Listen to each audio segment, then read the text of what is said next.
Hop, assalomu alaykum, hurmatli ustozlar. Avvalambor darsimizga xush kelibsizlar. Hammaga xayrli kech. Hop, bugun tahlilni boshlashimiz kerak. 41 betdan 50 betgacha yoki undan oldingi yoki undan keyingi savollar bo'lsa, bemalol bersanglar bo'ladi. Ko'rib chiqamiz.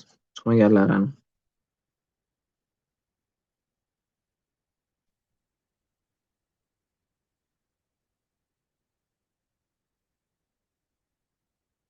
Mahfuza opa, chiqmagan savollaringiz bormi? Bering opa.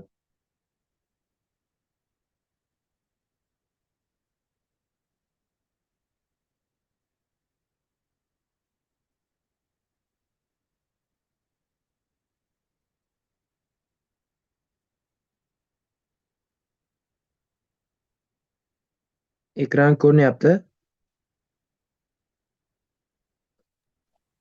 Assalomu alaykum ustoz.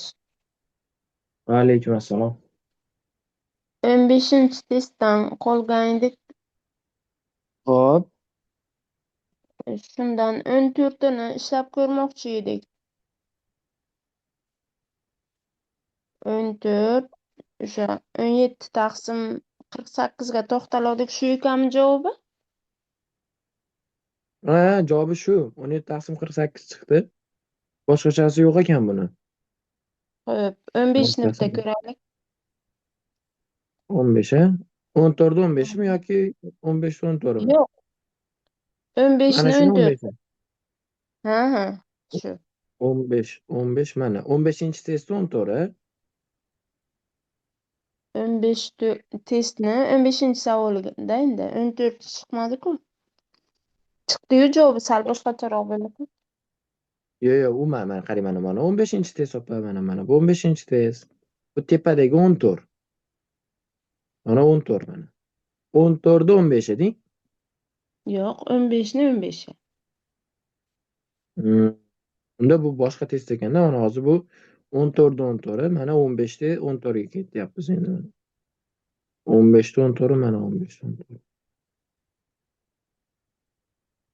Sahifa tekstligiga tik va ichkariga yo'nalgan bir jinsli magnit maydon ichiga joylashtirilgan KML o'tkazgichdan tok ortmoqda deyapti.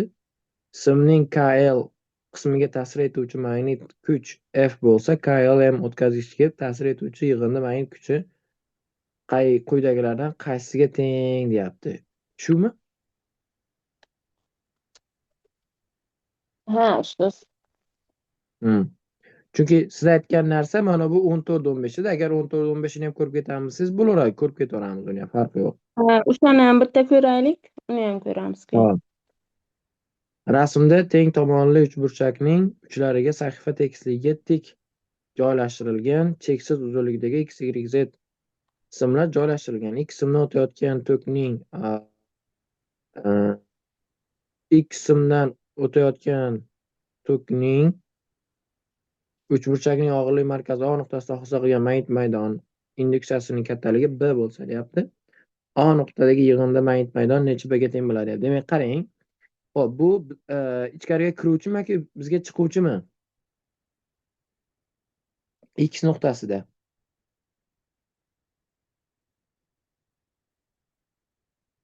X nuqtasida oqayotgan tok bizga chiquvchimi, kiruvchimi? Chiquvchi. Ha, chiquvchi. Bu yoqqa chiquvchi bo'lsa, qarma dastasini nima qilaman? Chiquvchi qilish uchun. Soat strelkasiga teskari aylantiramiz. Soat sekasiga teskari mana bunday aylantiramiz. Mana bu yerda hosil qilgani B ekanda, perpendikulyar bo'ladimi mana shunga aylana o'tkazsak? Mana bunday aylana o'tkazadigan bo'lsak, mana shu aylanaga perpendikulyar bo'lishi kerak-da. Mana bunday katta aylana o'tkazadigan bo'lsak, mana shu aylanaga, ya'ni metdan R bo'ladigan bo'lsa, shu radiusimizga perpendikulyar bo'lishi kerak mana bu. B'miz. Aylanasi deylik shuni. Aylansak. Mana. Endi xuddi shuni chizib ko'rishaveramiz. Qani, endi i'niki shunga teng ekan. Mana bu R masofa bo'lsa, bu yergacha R. Chunki teng tomonli uchburchak, hamma tomonlari bir xil. Bu tomonimiz A, bu tomonimiz A, bu tomonimiz A bo'lsa, hamma tomoni teng ekan. Endi yozaman bu yerdagi B induksiyani ustoz. Nimaga teng B induksiya X nuqtadagi X hosil qilgani? Mu 0 I taqsim nima? 2 pi rmi?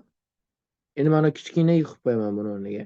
3 i bo'lsa, mana bunday yo'nalgan 3 ta b bo'ladi. Demak, mana bu yerga yana aylanib o'tkazib turib, urinma qilib o'tkazishim kerak. Bu yoq urinma bo'ladi, mana bunday urinma. Bunga 90 gradusda 3b bo'lib qoladi. Endi yo'nalishini aniqlashim kerak. Soat sekasiga qarama-qarshimi yana bu ham? Soat sekasiga qarama-qarshi bo'lsa, b yo'nalishi mana bunday yo'nalishda bo'ladi. Mana bunday 3 ta b bo'lib qolar ekan. Mana bu 90 bo'lib turibdi.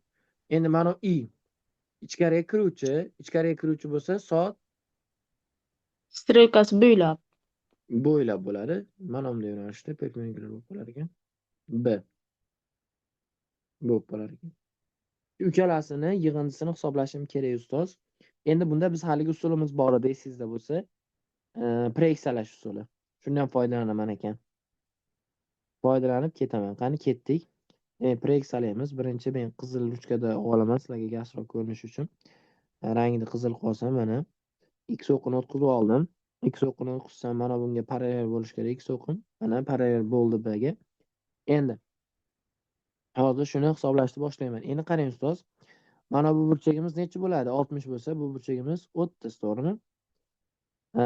Endi mana bunday perpendikulyar tushiradigan bo'lsam, necha gradus bo'lishini topishim kerak ekan. Xo'p, bu 30 bo'lsa, mana bu burchagimiz birinchi mana buni qarayman. A B S. A B S deb qo'ysam, A B S dan topishim kerak mana buni. A B S nuqta deb olib turib, mana shu A B S uchburchakdan bu yerimiz 90 bo'lsa, mana bu yer necha bo'lib qoladi unda?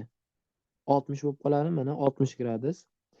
Endi 60 bo'ladigan bo'lsa, mana bu yerimiz esa 30 bo'lib qolar ekan. Mana bu qismimiz 30 bo'lar ekan. Bu qismimiz 30. Endi bu qismimiz 30 bo'lsa, endi yana nima ma'lum bizga? Mana bu qismni 30ligini topib oldik. Bu qismni 30ligini topib oldik mana. Endi mana bu qismni topishimiz kerak. Bu bilan mana bu bilan bu o'zi 90. 90 gradus. Mana bu yerimiz 30 bo'lsa, bu yerimiz nima? Bu yerimiz 60. Bu yerimiz 60 bo'ladigan bo'lsa, bu yer 90 bo'lgani uchun mana bu qismi ham 30 bo'lar ekan. Mana Mana bu bu qismi ham 30 bo'ladi. teng tomonli uchburchak deyapsiz. Olmuş bo'lmaydimi shu 30 gradus qo'yganmiz? Xo'p, 60 bo'ladi общий. 2 ga bo'lasizda 60 da.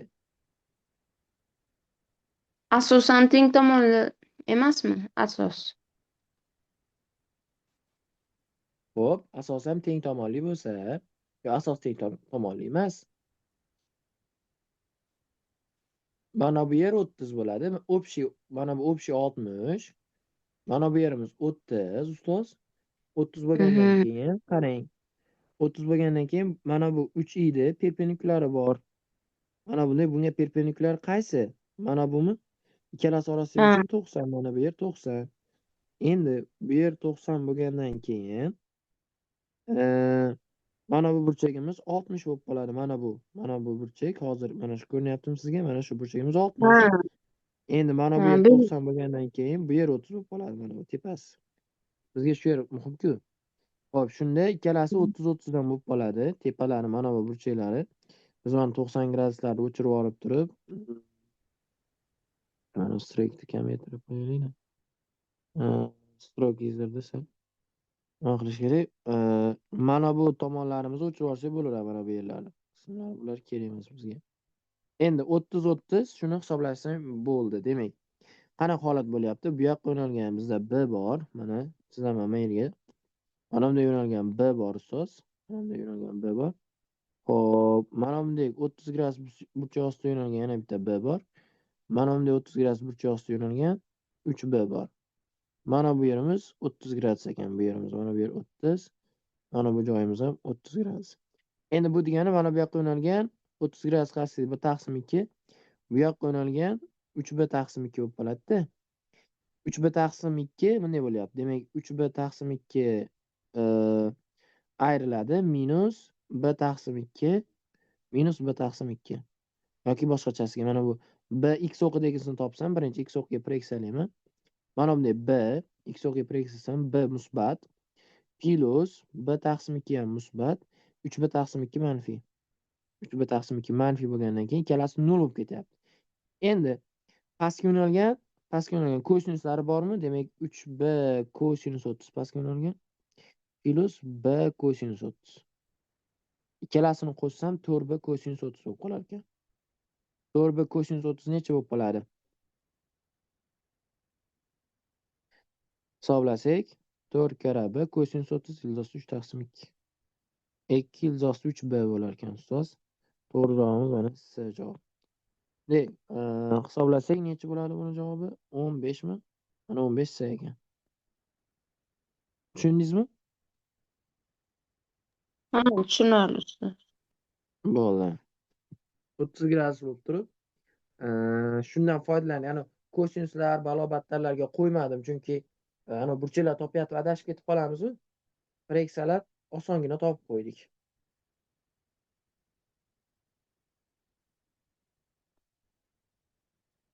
Hop, yana qaysi biri edi? Bundan yo'qmi boshqa, yo 16 ga ham ishlaylikmi? Yo'q, bundan yo'q boshqa. Hop. 15-testga o'tamiz. 15-testdan qaysi biri? 13. 13. Qani 13 ko'raylikchi. Xo'p, yaxshi. Qani 13 ni bir ko'ramiz. Y yo'nalishda bir jinsli magnit maydoni ichida kub ustida I to'ki oqayotgan sim ramkada ko'rsatilgan deyapti. Xo'p. Qani endi sim rasmda ko'rsatilgandek joylashtirilgan. Simning KL, LM va MN bo'laklariga ta'sir etuvchi magnit kuchlarining kattaliklari mos ravishda F1, F2, F3 kuchlari orasidagi munosabatni toping deyapti. Demak, plus Y yo'nalishida bir jinsli B magnit maydon ichidagi kub ustidan I to'ki oqayotgan sim rasmda ko'rsatilgan. KLM bo'laklarga ta'sir etuvchi magnit kuchlarining kattaliklari mos ravishda F1, F2 kuch bo'lsa, ular orasida munosabat toping deyapti. Qarang ustoz, mana bu B parallel bo'lsa, LM ga ta'sir qilayotgan kuch mos ravishda F2 ekan. Mana buni F1 deb qo'yaman, KL ga, MN ga F nechi? 3 bo'ladimi? Bu parallel bo'lsa, F2 bilan bu parallel bo'lsa, ta'sir qiluvchi kuch qanaqa kuch ta'sir qilardi? O'tkazgich tomonidan magnit maydonga qo'yilganda ustoz. Nolmi? Lorentz kuchimi yoki ampermi?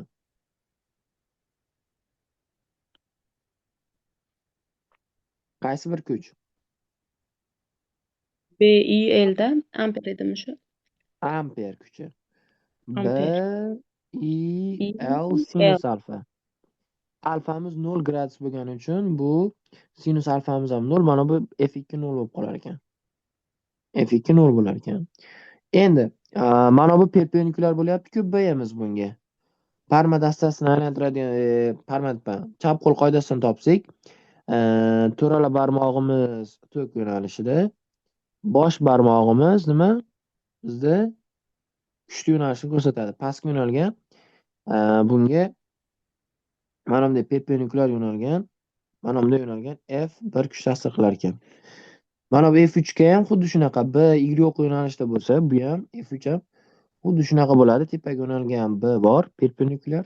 Sinus alfamiz perpendikulyar bo'lsa, F1 da B, I, L sinus alfa-ku. Alfa maksimal 90 gradusda 1 ga teng. Bu bil sinus alfa bo'lib qoladi mana bu uzunligi. Endi F3 ham xuddi shunaqa. B, I, L sinus alfa. Uchalasi ketma-ket ulangani uchun I to'ki kuchlari bir xil. Bundan kelib chiqadiki, F1 F3 ga teng va F2 dan ko'ra kattaroq. B javob mana. Tushundingizmi ustoz? 13 ga B ekan mana. 13 B javob.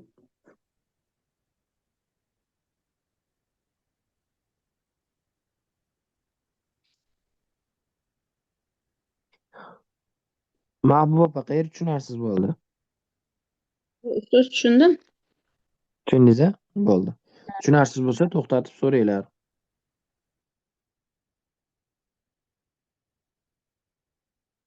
Endi qaysi biri yana?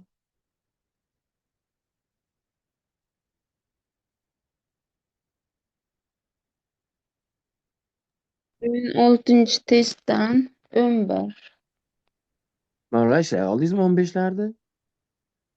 ishladim.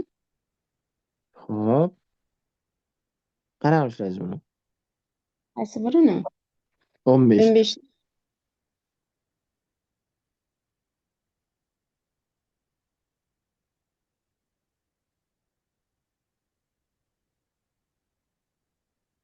Zanjirda aylana shaklini oladi deb, zanjir aylana shaklini oladi. To'liq holatda Hı. chap tomonga harakatlanıyor. Bir bilan 3 to'g'ri. Oxirgi holatda zanjir ta'sir etuvchi natija kuchi 0 ga teng. Hı. To'g'ri, to'g'ri. Chunki Larens kuchi bu yoqqa yo'nalganda, to'g'ri, amper kuchi shu yoqqa yo'nalgan bo'ladi. Mana bundek har biriga tashqariga yo'nalgan amper kuchi ta'sir qiladi, to'g'rimi? Ha, Ha, shunaqa, shunaqa. Xo'p, yaxshi. 16 dan nechi? 11. Hmm. Sahifa tekisligiga tik joylashtirilgan cheksiz uzunlikda x, y, z qismlardan teng kattaligi to'kila oqmoqda. X simiga ta'sir etuvchi yig'indi magnit kuch Fx. X jismga ta'sir qiluvchi Fx ekan, mana bunga ta'sir qiluvchi kuch. Yig'indi Fx. Y simga ta'sir etuvchi yig'indi kuch Fy ekan. Hop, bu kuchlarning kattaliklari nisbati nimaga teng deyapti. Endi cheksiz simlar deyapti-yu, opa. To'g'rimi? Hop. Birinchi o'rinda aniqlab olishimiz kerak, qanaqa kuchlar ta'sir qiladi bu yerda, o'zi nima bo'ladi, orasidagi tortishishlar qanaqa bo'ladi, bir-birini itaradimi, tortadimi, qaraymiz. Birinchi kuchni qarayman. Birinchi fx kuchni, fy kuchni, fz kuchlarni qarasam ham bo'ladi. Buni fz deb qo'ysam ham bo'laveradi, kuch bo'lsa. Bunga ham z jismiga ta'sir qiladi-da. Xo'p, qarang ustoz. Endi x jism qayerga yo'nalgan? To'k kuchi x nimadagi? Simdagi. Bizga tomon. Bizga tomon chiquvchi. Zda ham bizga tomon chiquvchi. Ikkita bir xil tomonga oqayotgan to'klar bir-birini itararmi, tortarmidi? Tortadi. Tortadi. Demak, bu ikkalasi bir-birini nima qilar ekan bu yoqqa? F Tortadi. kuch bilan tortar ekan. To'kishlar bir xil bo'lgani uchun bu ham F tortish kuchi, bu ham F. Endi mana bu Y bilan X qarama-qarshi. Qarama-qarshi bo'lsa nima bo'lardi bir-birini? Itaradi. Itaradi. Demak, bular bu yoqqa yo'nalgan F kuch bilan itarar ekan buni. Bu yoqqa yo'nalgan F kuch bilan itarar ekan. Nimagaligini tushundingiz-a? Aha. Xo'p, hammasini kuchlari bir xil bo'ladi-da, tortish kuchlari. Endi Z ham nima qiladi endi buni? Itaradi. Z ham itaradi. Ana endi shu ikkalasini, mana bu ikkalasini yig'indisi fx ekan. Bu ikkalasini yig'indisi fy ekan. Buni qilib oladigan bo'lsam, mana bu yerimiz nechi? Nechi bo'ladi bu joyimiz? 60 kirasi 120. bo'ladi mana bu. Bu, ha, 60. 60 bu tomonichi 120. 120 bo'lib qoladi. Qo'shnisi. Endi mana bu kichik diagonali bo'lgani uchun 120 mana bundek f bor ustoz, mana. Mana bundek f bor. Ikkalasi 120 bo'lsa, mana bu 120 bo'lsa, natijamiz necha bo'lib qoladi? 120 ni Bu o'rtasidan bo'lib ham qo'ysam F ga 60 teng bo'ladi. bo'ladi. Ha, bu ham f ga teng bo'lib qolar ekan. Mana buchi 60 bo'lgandan keyin fy ham f ildiz 3. fx ham f ga teng. Bizdan x y ga nisbatan so'rayaptimi? Fx taqsim fy, f taqsim f ildiz 3. 1 taqsim ildiz 3. Bu yoki nima bo'ladi?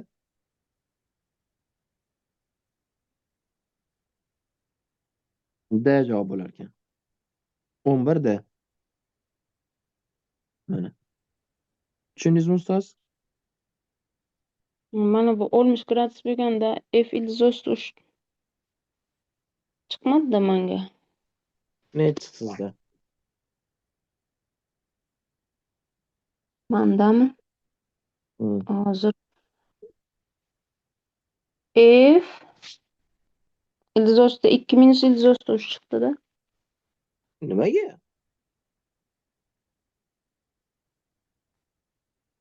Bilmasam. Qarang, keling shuni ishlab ko'raylik. Mana bunday yo'nalgan F bor, mana F bor, mana bunday yo'nalgan. Mana bunday yo'nalgan F bor. Orasi burchak qancha bo'lardi? 60 Olmish. gradus.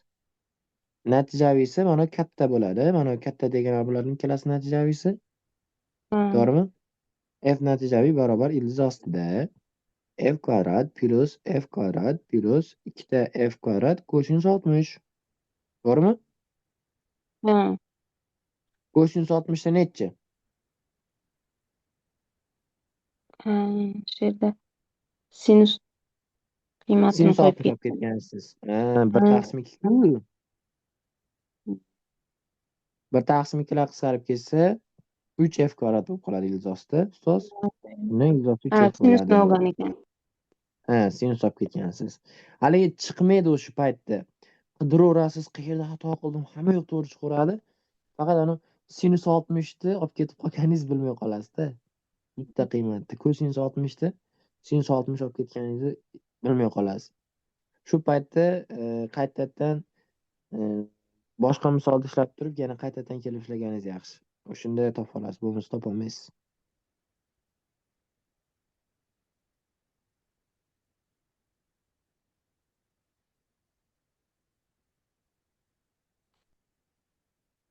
Xo'p, yana qaysi bor 14. ustoz? 14. 14 ha? Qoyalari chiqqan ha? Ha, da. Xo'p, sahifa tekisligiga tik va tashqariga yo'nalgan B magnit maydonda joylashtirilgan cheksiz uzunlikdagi simlardan eng kattaligidagi to'klar oqmoqda deyapti. Simlarga ta'sir etuvchi yig'inda magnit kuch nolga teng bo'lsa, simlar orasidagi masofa qanday deyapti. Ikkala sim bir-birini nima qiladi? Qarama-qarshi bo'lsa ustoz. Itaradi. Itaradi bu yoqqa yo'nalgan. F kuch bilan bir-birini itaradi. Xo'p, endi B ta'sir qilsa qanaqa holat yuz beradi? Mana bu B bo'lsa, B bizni kaftimizga kiruvchi va tok yo'nalishda bo'lishi kerak. Led chizadigan bo'lsak, kaftimizga kiruvchi bo'lyapti B'miz. Tok yo'nalishi mana bunday bo'ladimi? Mana to'rala barmog'imiz tok yo'nalishda. B kiruvchi. Ya'ni bizni kaftimizga kiryapti B. To'g'rimi ustoz? To'g'ri. Mana bunga ta'sir qiluvchi kuch bu yoqqa yo'nalgan ekan. Bu yoqqa yo'nalgan.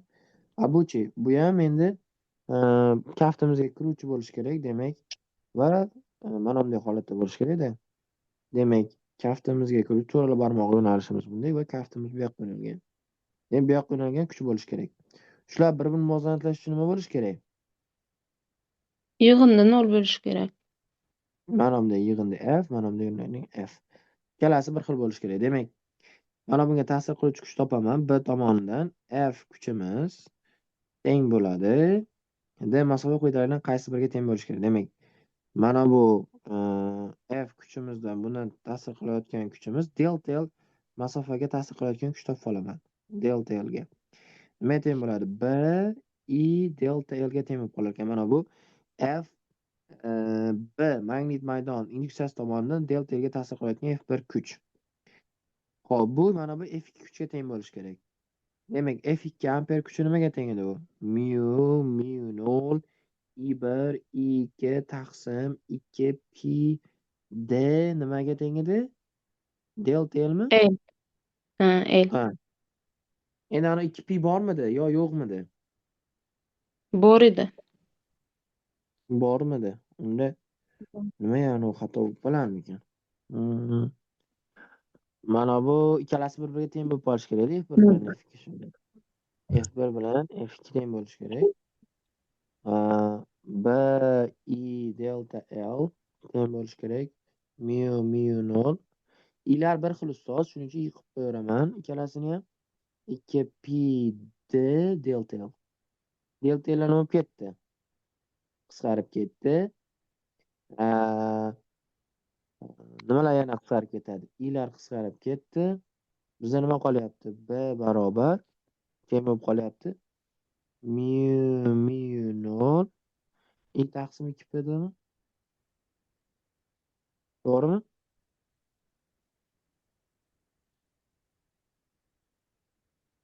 Ha, to'g'ri. Endi shundan d ni topib qo'yaman. D barobar teng bo'lishi kerak ustoz nimaga?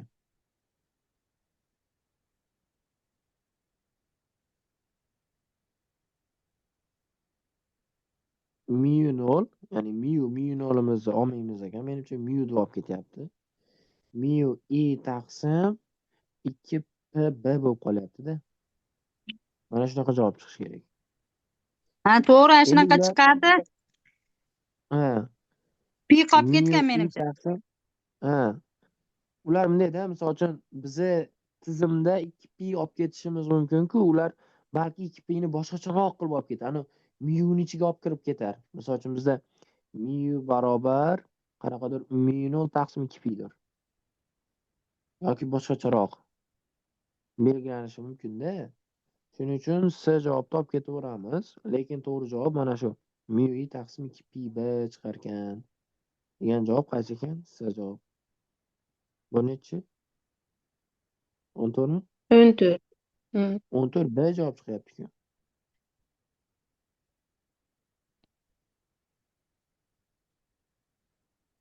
Hmm.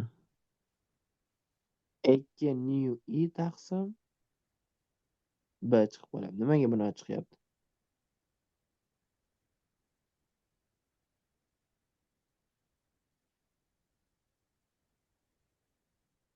Amper kuchini formulasini to'g'ri yozdimmi? Nu miu 0 To'g'ri. i 1 taqsim 2 edi. To'ppa-to'g'ri. Mhm. Men ishlagan vaqtim ham xuddi shu javob chiqdi-da, shuning uchun belgilayotgandim. Bo'ldi. Demak, S javob chiqar ekan. 14 ga S qilib qo'yasizlar. ChatGPTdan so'rasangizlar ham shu S javob chiqarib beradi ChatGPT ham. Keyin bir so'rab ko'rsak ham mayli endi. Ko'rsan ishlasa qo'yadi. 14 ga S chiqadi. Xudo xohlasa.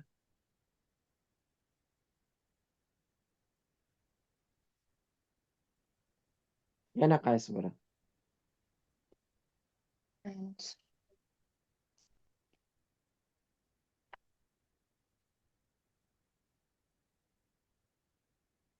Manda tugadi.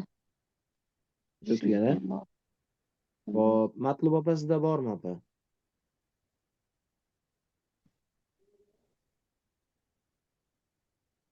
Bir minut.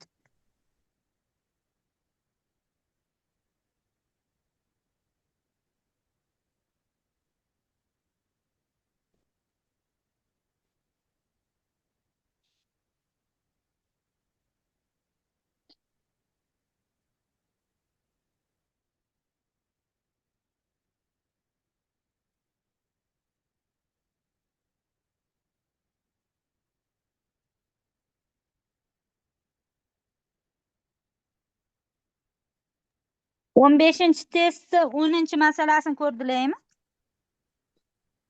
Yo'q, hali ko'rmadik, endi ko'ramiz. Bundan bitta mavzu oldingmi? Mana shu 15. 15-chi esa bu yoqda ekan, ha, bo'ldi. Bu yoqda. 10. Mana uni aytyapsizmi ustoz? Mana bu shu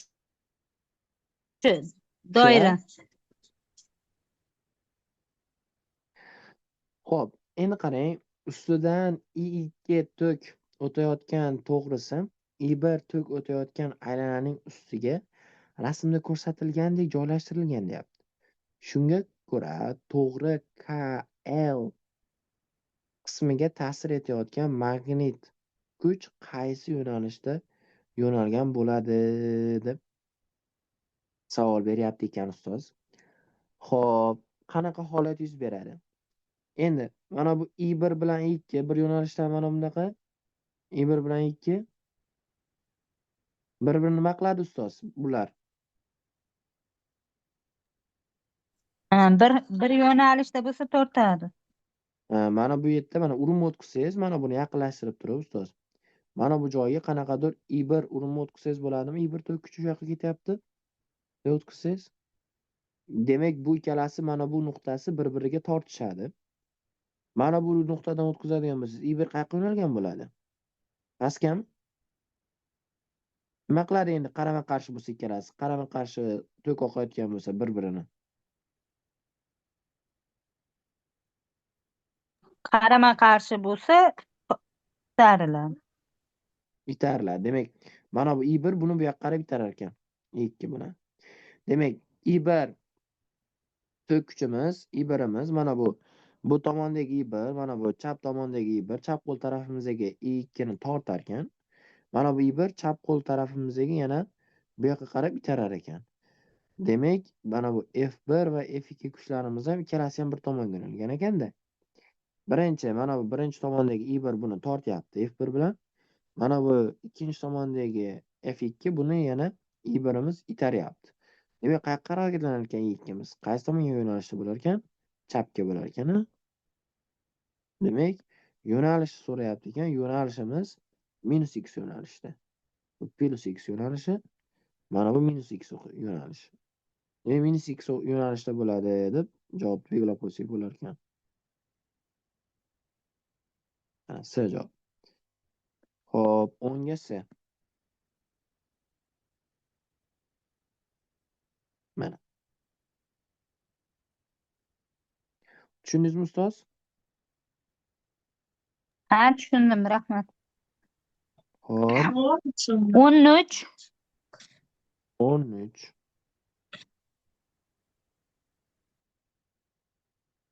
Xo'p, 13 da yana boshqadan tushuntiraman. Demak,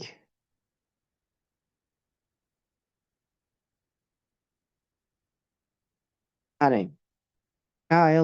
M nuqtalaridan tok oqyapti ekan va mana shularga ta'sir qiluvchi kuchni topish kerak. Birinchi, mana bu B'imiz yozib olaman. KL dan mos ravishda F1 kuch ta'sir, bunga F2 kuch ta'sir, bunga F3 kuch ta'sir qilayotgan bo'lsin. Endi birinchi F2 kuch ta'sir qilayotgan kuch magnit maydonning yuzasi yuqoriga yo'nalgan.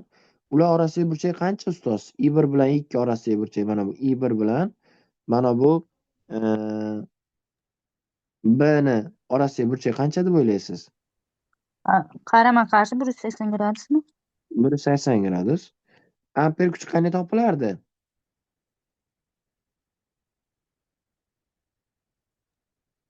B ile sinus alfa. Sinus 180 dan nechiga teng? Alfa. Qiymat 0 mi? Demak, parallel bo'lgandan keyin mana bu F2 kuchimiz 0 bo'lib qolar ekanda bizda. F2 kuchimiz 0 bo'lib qolyapti. Parallel bo'lgani uchun. Endi F1 ga mana bu B perpendikulyar ustoz. Perpendikulyar bo'lsa, demak, birda F1imiz B I L sinus alfa.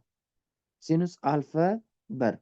Sinus alfa 1 90 gradusda mana bu yer burchagi 90 B bilan hosil qilayotgan burchagi y bo'yicha 90 bo'lgandan keyin bu 1 ga teng bo'lib qoladimi ustoz? Demak, bu B il bo'lib qolar ekan. Bil. Endi ikkinchisi bil degani mana bu uzunligi mana bu L uzunligi. Buni ham uzunligi L deyapman. Endi uchinchisi deganim, F3 F3 ham xuddi shunaqa bo'ladi. Mana bu B bunga perpendikulyar. B perpendikulyar. Endi bunga ta'sir qiluvchi kuch ham bu tomonga yo'nalgan F kuch ta'sir qiladi bunga. F3 kuchimiz ham teng bo'ladi nimaga? B I L sinus alfa. B I L sinus alfa. 3. Alfa 3 ham 90 gradus bo'lgani uchun demak bu ham B il bo'lib qolar ekan. Bundan kelib chiqadiki F1 bilan F3 da modullari teng va bu F2 dan katta. F1 bilan F3 teng va bunda F2 dan katta degan javob chiqar ekan. B javob. Tushundingizmi? Ha, tushunarli. Bo'ldi. Shunda 13B. Mana 13B.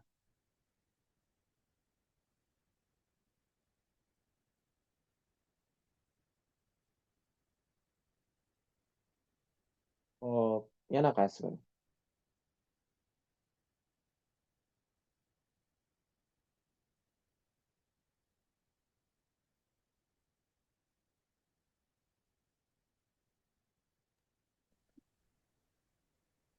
16-chi testda Hop.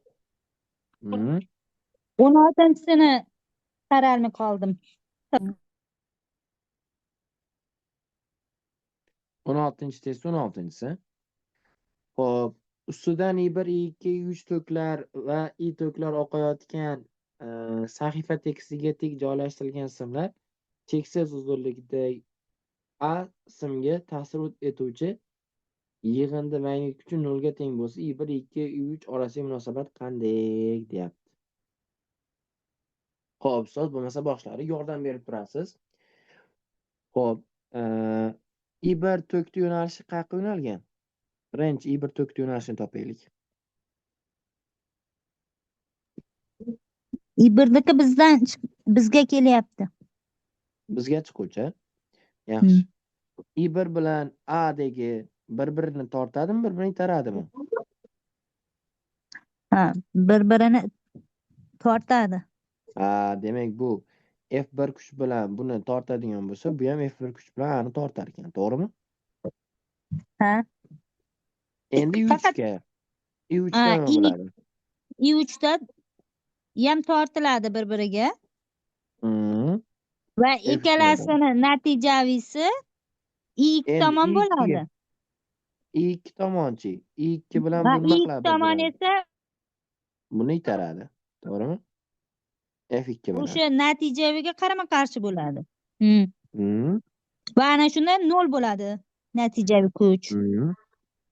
Hmm. Xo'sh, hozir menga bitta yo'nalishda Hmm. Demak, 5 olsam F1 bo'ldimi? kvadrati Shunaqa qilib plus hisob F3 qilsam chiqadi kvadrati. javob. Ha.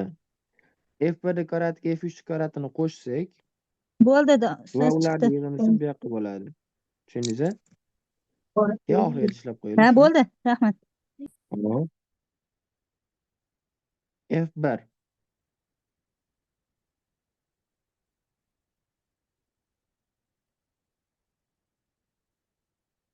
chiqaraveraymi? Mu 0 I1 I2 taqsim 2 pi 2d ni o'zi ko'paytiruv delta L ni kvadrati qanaqadir delta L masofasiga qolyapman. Plus F3 mu 0 o'zi F2 ni qarama qarshi ikkalasi kvadratga oshirsam teng bo'lib ketaveradi yo'nalish jihatdan. O'zi F1 vektoriga F3 vektorni qo'shsam minusdan F2 vektor hosil bo'ladi. Lekin ular kvadratga ko'paytirib kvadratga ko'tara oladigan bo'lsam, minuslar yo'q bo'lib ketib, shunaqa to'g'ri javob chiqaveradi. Mu 0 F3 nimaga teng bo'ladi? Mana bu I1 emas, I bo'lsin. Mana bu I2, mana bu I2.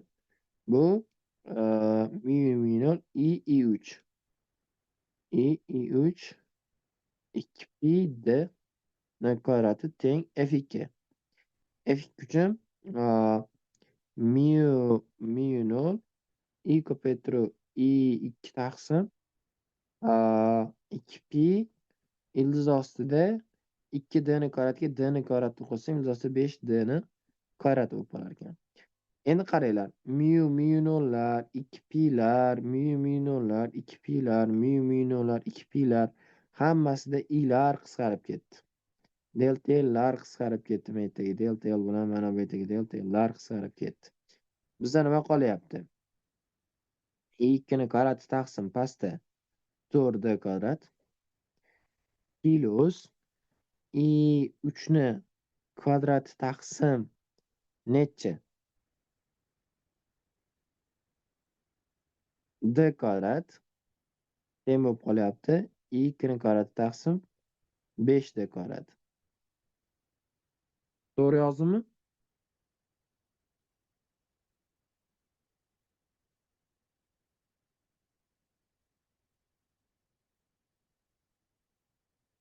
Mana I1 bo'lar ekan, mana bu. I1, bu ham I1 bo'lar ekan. Shunda 4/5 ga ko'paytirib yuborsam 20 ga ko'paytirib yuboraylik ikkala tomonni. 5 ta I1 kvadrat plus 20 i3 kvadrat teng 4 i2 kvadratiga. Bundan kelib chiqadiki, i2 hammasidan eng kattasi. i2 hammasidan eng kattasi. Xo'p, ana endi i1 bilan i3 orasidagini qanday topaman endi?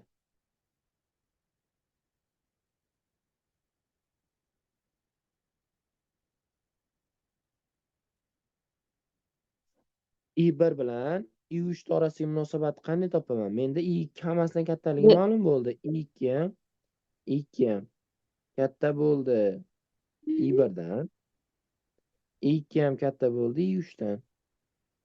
Va aniq. i1 bilan i3 orasidagi munosabatni qanday topaman endi? Kuch masofaga teskari proporsionalligidan topsak bo'ladi. Xo'p, kuch masofaga teskari proporsionalligidan qanday qilib topamiz?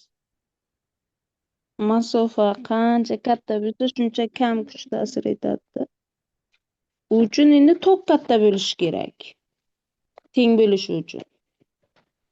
Teng degan yo'qda. Kuchda. Masofa kichik bo'lsa, tok ham kichik bo'lishi kerak, bo'lyaptimi? Yo'q, sizga mana F1 bilan F3 kuch teng degan yo'qda. Shu holatda bir-birini kompensatsiyalab turibdi-ku. Kompensatsiyalagan yo'q F1 bilan F3 bir-birini.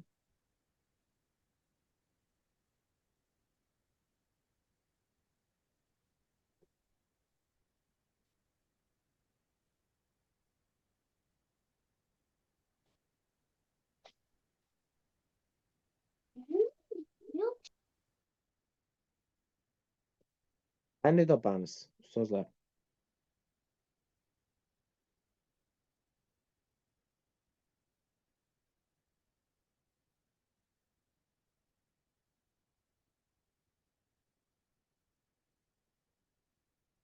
Matlub opa, Ha, eshitaman. qanday topamiz? Mana shu aniqda joydan qo'zg'almay turishi uchun ta'sir etuvchi kuchlar teng bo'lishi kerak-da, ustoz. F1 bilan F3 teng bo'lishi kerak bir-biriga. Endi u aynan o'zi teng bo'lmasa ham baribir kuchlar teng bo'lgani uchun muvozanatda qoldimi shu? F1 bilan F3 yig'indisi F2 ga teng bo'lgani uchun muvozanatda qoldi. Ana shundan fikrlab masofa bilan kuch bir-biriga teskari proporsionalligiga kelsa ham Unda chiqmaydi.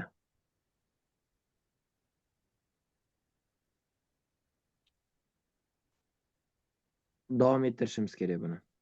Mana buni. Davom ettirsak mana bu necha bo'lib qoladi, ustozlar? Alfa bo'lib qoladimi? Demak, mana bunday bo'lyapti. Mana bunday F1, mana bunday F3. To'g'rimi?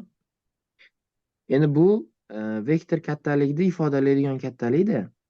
Bundan kelib chiqadiki, mana bu burchagimiz bir xil bo'ladi. Mana bu alfa burchak bo'lsa, bu tomonimiz 2D. Bu tomonimiz nimaga teng? D mi? Tangens alfani topaman. Shundan. Tangens alfa nimaga teng? 2D taqsimdami? 45 F1 gradus. taqsim F3 2D taqsim Dga teng. Necha chiqyapti F1 da F3 ga nisbat?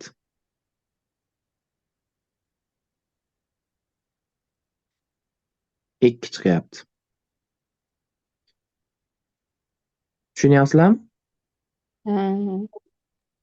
Endi F1 da o'rniga nima qo'ysam bo'ladi? F1 nimaga teng edi? Tortish kuchi. Mu 0 F1 mana bu 1 bilan I1 oqayotgan tokdagi zanjir bilan mana bu I oqayotgan zanjir cheksiz uzun simni o'zaro tortish kuchi edi. Bu mu 0 I1 ko'paytirib I taqsim 2 pi ko'paytirib 2D ko'paytiruv nimaga teng edi? Delta Lmidi? Shu taqsim yana mu 0 endi F3. I3 ko'paytiruv F3 degani I bilan I3 ni o'zaro tortish kuchi. Mu 0 taqsim 2pi ko'paytiruvdi. Yana delta L shu 2 ga teng ekan. Mu 0lar qisqarib ketdi. I'lar qisqarib ketdi. 2pilar qisqarib ketdi. Delta L'lar qisqarib ketdi. Nima qolyapti? I1 taqsim 2 da adashib ketmaslik uchun yozib olaman. I3 taqsim D ga bo'lsam 2 chiqar ekan. Demak, I1 taqsim 2 da ko'paytiruv D taqsim I3 teng bo'lyapti 2 ga. I3lar qisqarib ketadigan bo'lsa, qisqarib turibman. D'lar qisqarib ketadigan bo'lsa, I1 taqsim I3 teng bo'lib qoladi, 2 ko'payib ketsa 4. Bundan xulosa qiladigan bo'lsak, I1 teng bo'lar ekan 4 da I3 ga. Shunda nima deb yozsam bo'ladi? Demak, eng kattasi I2 ekan. I2 ekan. Va qaysi bir katta? I1 kattami, I3 kattami? Albatta, undan keyin I1. I1 va I3. C javob bo'lar ekan. Endi sizlar aytgan usulda ketadigan bo'lsak, qanaqa bo'ladi?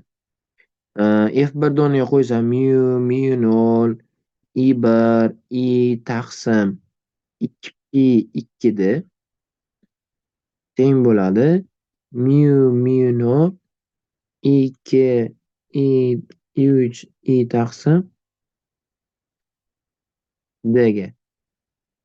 Xo'p, bundan ham chiqar ekan, faqat aniq javob chiqmaydi-da. Mana 2pi bo'lsa, ular i'lar ham qisqarib ketsa, I1 2 da I3 bo'lib qoladi. Orasidagi bog'liqlikni keltirib chiqarib bera olmaydi bu.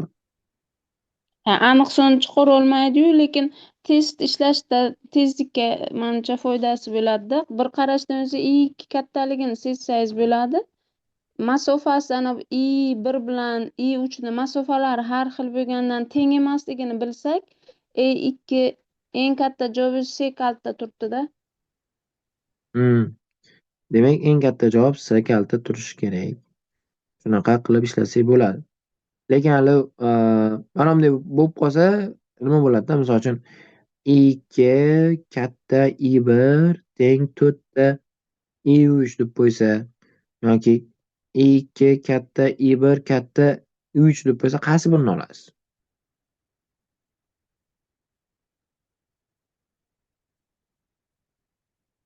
Ikkita I3 deb qo'ysa, mana buni olishingiz kerak-da. Baribir siz aytgan usulni ham, mana bu usulni ham bilib ketgan foydadan xoli qilmaydi. Shunaqa. Hop, yaxshi. Buni tushunib oldinglar-a? 16 ni. Ha, rahmat.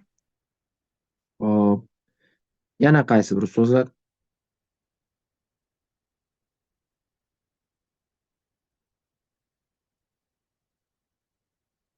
Hamma yo'q magnitmi deyman bu yog'a?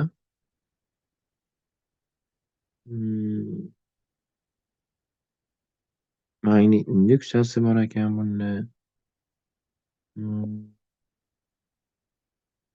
Faqat magnit induksiyasi ekanda bular.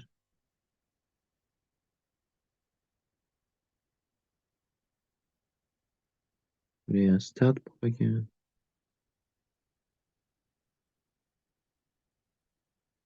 Savol bormi yana?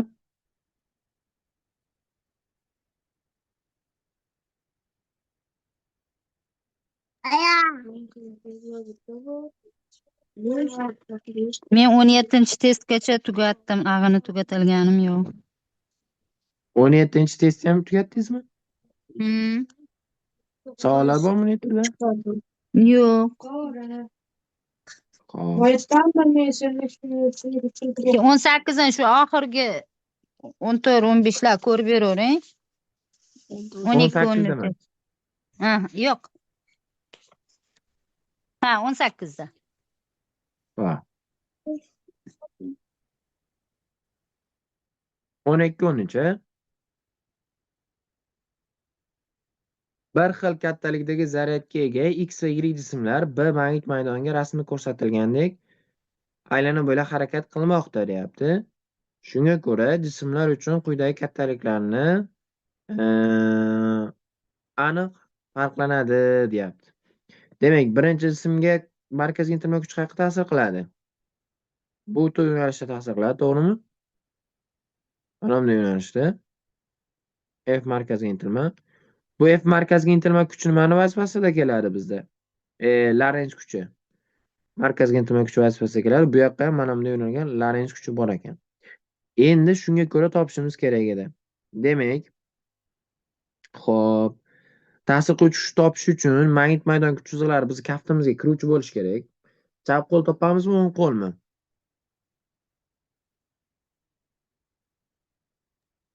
Chap qo'l.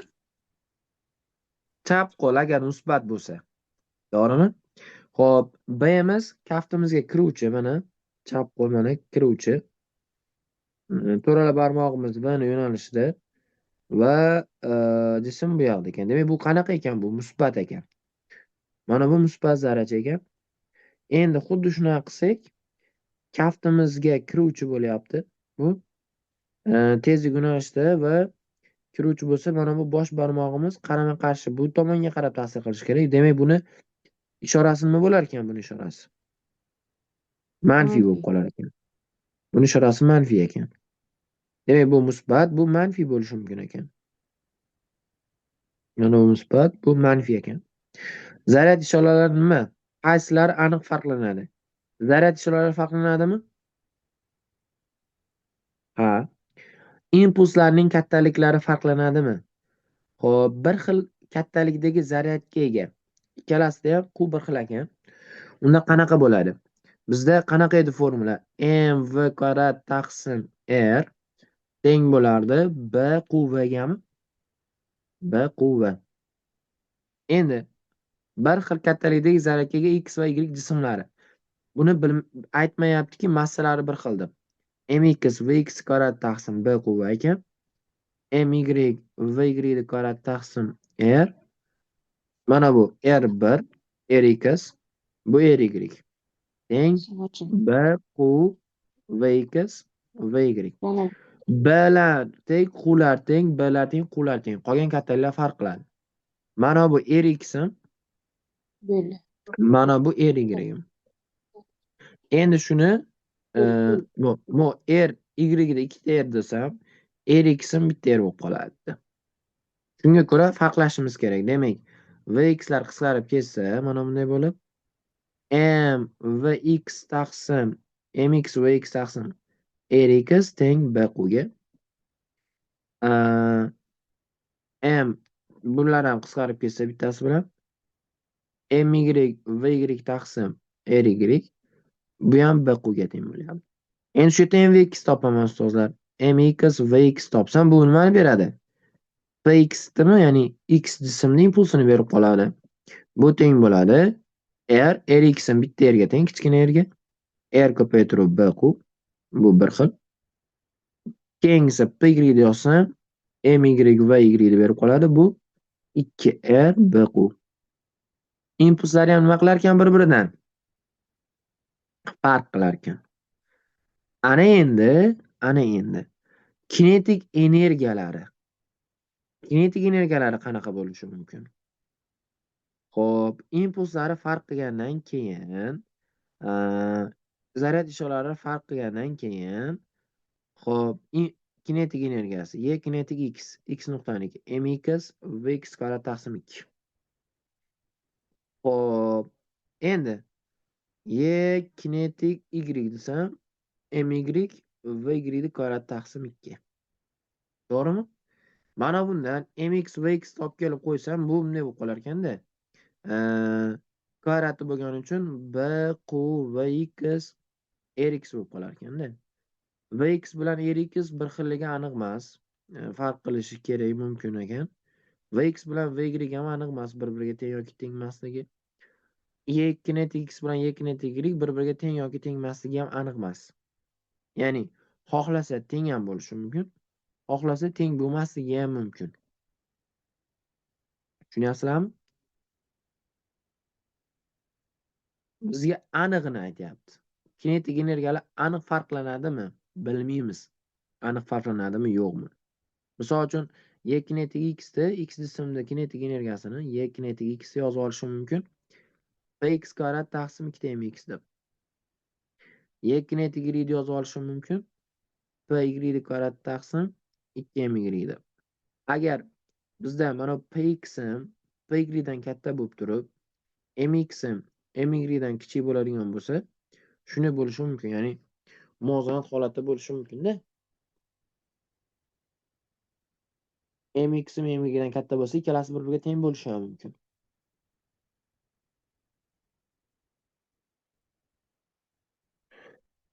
Teng bo'lishi ham mumkin, teng bo'lmasligi ham mumkinmi? Demak, bizda aniq farqlanmasligi ham mumkin ekan. Shunda to'g'ri javobimiz faqat 1 va 2 bo'ladi. Kinetik energiyalari farqlanmasligi ham mumkin ekan. 12 ga D. Mana 12 ga D ekan. Tushundingizmi ustoz?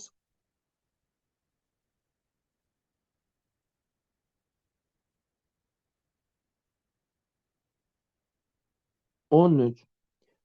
Zaryadi plus q massasi m bo'lgan jism 2v tezlik bilan K nuqtasidan B magnit maydoniga kirib T vaqt o'tgach L nuqtasidan chiqadi. Shunga ko'ra, zaryadi plus q massasi 3m bo'lgan jism v tezlik bilan X nuqtasidan magnit maydoniga kirsa, nechta vaqt o'tgach magnit maydondan chiqadi? Xo'p, agar oldingizda daftar ruchkangiz bo'lsa, bir ishlab ko'ring, keyin birga ishlab ko'ramiz shuni. 13 ta. Xo'p.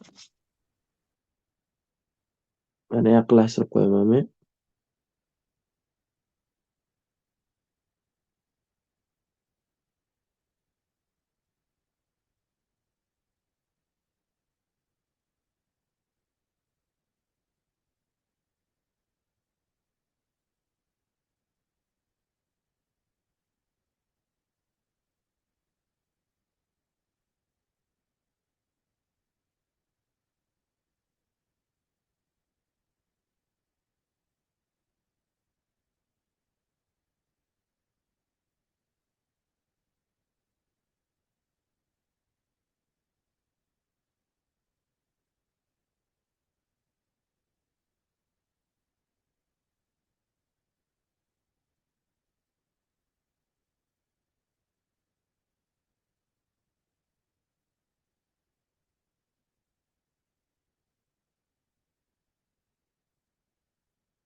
Chiqdimi javobi?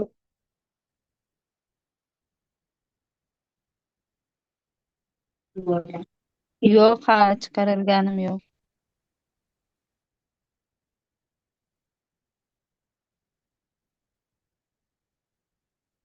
Mahbuba opa, sizdachi? Yo'q ustoz, u endi. Hop.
Hozir mana bu eng massali jism 2R radiusda aylanma bo'ylab harakat qiladi, shundaymi ustoz? Hı. Xo'sh, bular ikkalasini bir-biriga bog'lay olmaymanmi? Bog'layolmadingizmi? Yo'q, bog'lay olmadim-ku. Markazdan qochma kuch bilan Lorentz kuchini tenglaymizmi bu holatda? Hı.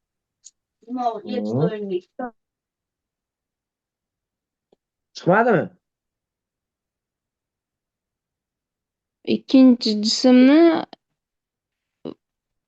qayerdan chiqishi ham aniq emas, vaqt bilan bog'lay olmayapman-da. Hop. Bo'lmasa ko'raveramiz, a. Ha, ko'raylik. Qaranglar. Zaryadi plus quvur massasi m bo'lgan jism 2 va tezlik bilan kirib K nuqtasidan B magnit maydoniga kirib T vaqt o'tgach L nuqtasini chiqadi. Demak, qayerga qarab ketyapti bu? Mana bunday Bu aylanma bo'ylab harakat o'ngga, qilyapti. ana Ha, shunday. demak, qaysi qoida bo'yicha, chap qo'l qoidasi bo'yicha aniqlanyaptimi? To'g'ri kelyaptimi? Kaftimizga kiruvchi bo'lishi kerak. Mana to'rala kaftimiz barmog'imizga va mana bu o'ng qo'limiz, bosh barmog'imiz, e, chap qo'limiz bosh barmog'i Lorentz kuchini yo'nalishini bildiryapti. To'g'rimi? Ikki va tezlik o'zgarmayapti. Ko'ryapsizlar-a? Ha, Demak, bu Lorentz kuchligidan dalolat beradi. Lorentz kuchi ish bajarmagani uchun tezligi o'zgartirmaydi, faqat yo'nalishni o'zgartiradi. Endi bu yerdan bu yergacha aylanaga to'ldirib olsam, to'g'rimi? Radiusim R bo'lib qoldi mana. Aylanaga to'ldirib olsam R bo'lib qoldi. Endi mana bu 2V tezlik bilan T vaqtda chiqib ketyapti buni. Qancha masofani bosib o'tyapti? O'zi jami L barobar 2 pi ko'paytirib 2R masofani bosib o'tarmidi? To'g'rimi?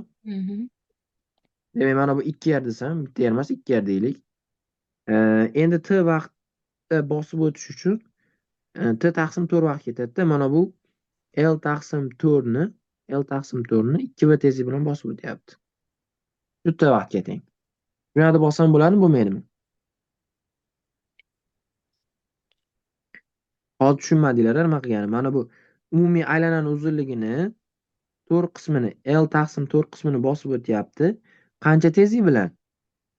ha, ana endi tushundik. 2V tezlik bilan. 2 tezlik bilan. Ha.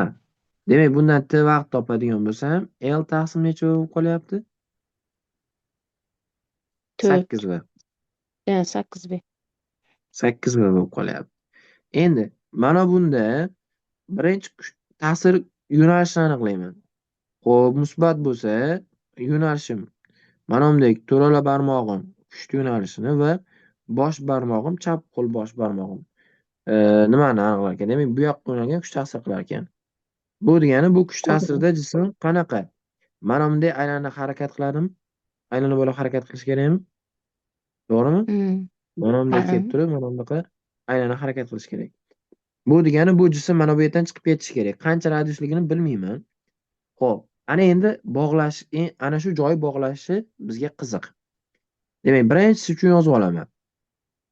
Birinchisi uchun yozaman. B quvvat teng bo'ladi nimaga? mv kvadrat taqsim r ga. Endi bu yerda v nolda necha v kelyapti? Birinchi jism uchun yozib olyapman. 2v kelyapti-da. Tushundingizmi? Ha. Birinchi jism uchun yozib oldim. Endi ikkinchi jism uchun yozib olaman. B o'zgarmayapti, q zaryad o'zgarmayapti, tezlik o'zgardi. Massam o'zgardi. 3mv tezligida kvadrati taqsim 2 endi r 2 bo'lib qoldi. Tushundinglarmi nima qilganimni? Birinchisi uchun yozib oldim. B q 2v deb yozdim. Teng bo'ldi mv kvadrat taqsim r ga.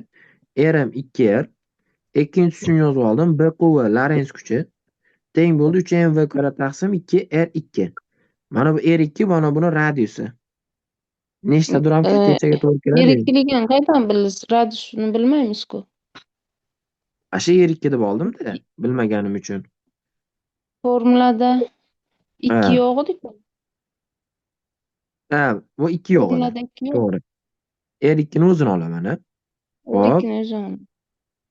B quvalar nima bo'lib ketdi? Qisqarib ketdi. Demak, 2 teng bo'lyapti. Hmm, mana buni hisoblasam, tepada m 4v kvadrat 2v kvadrat bo'lib qoldi. Taqsim r ko'paytiruv r2 tepaga chiqib ketdi. 3mv kvadrat. mv kvadratlar qisqarib ketdi. 2lar qisqarib ketdi. Shundan r2 ni topsam, r2 necha r bo'lib qolyapti? 3r. Demak, mana bu radiusimiz 3r bo'lib qolar ekan. Bu jism 3r radiusli aylana chizib chiqib ketar ekan. Aylana chizib nima qiladi?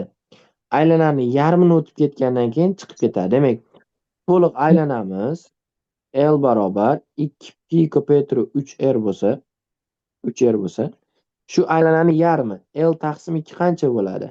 Pi ko'paytiruv 3r bo'ladimi?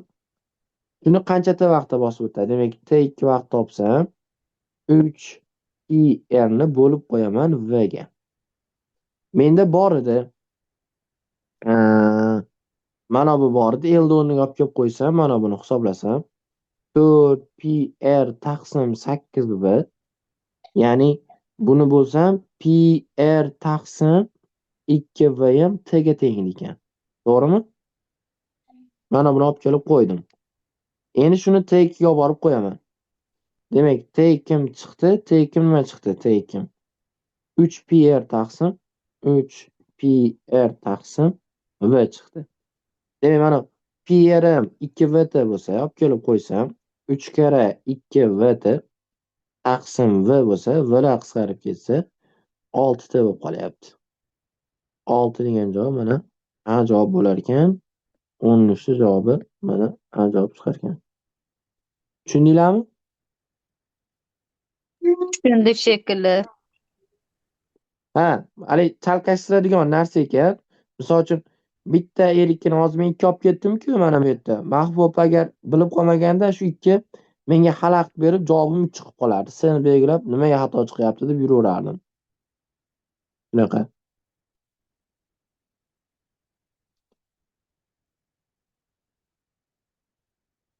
Biroz fikrlashga majbur qiladigan masala ekan, lekin unaqa o'ta darajada murakkab emas. Ishlasak bo'ladi. Mahbub opa bog'lashni tushunib oldingiz endi. Ha, Ko'prikni endi bilib tushundim. oldinglarmi? Ha, ko'prikni shunaqa qilib bir-biriga bog'lasangiz bo'lar ekan. Mana bu birinchi jism uchun, bu ikkinchi jism uchun qilib.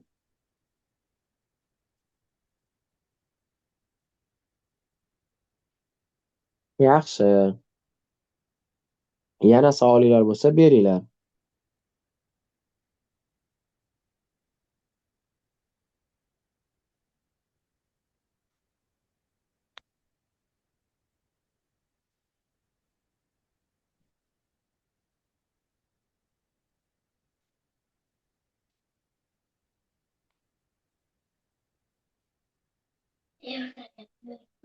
Misollarni faqat ikkalanglar yechyapsizlar deyman xolosmi? Qolganlar ishlayaptimikan?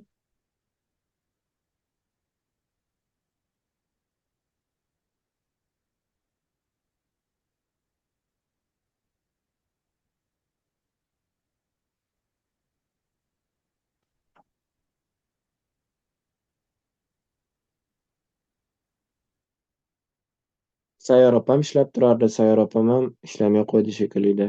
Yo videolar ko'rib qo'yaptimi?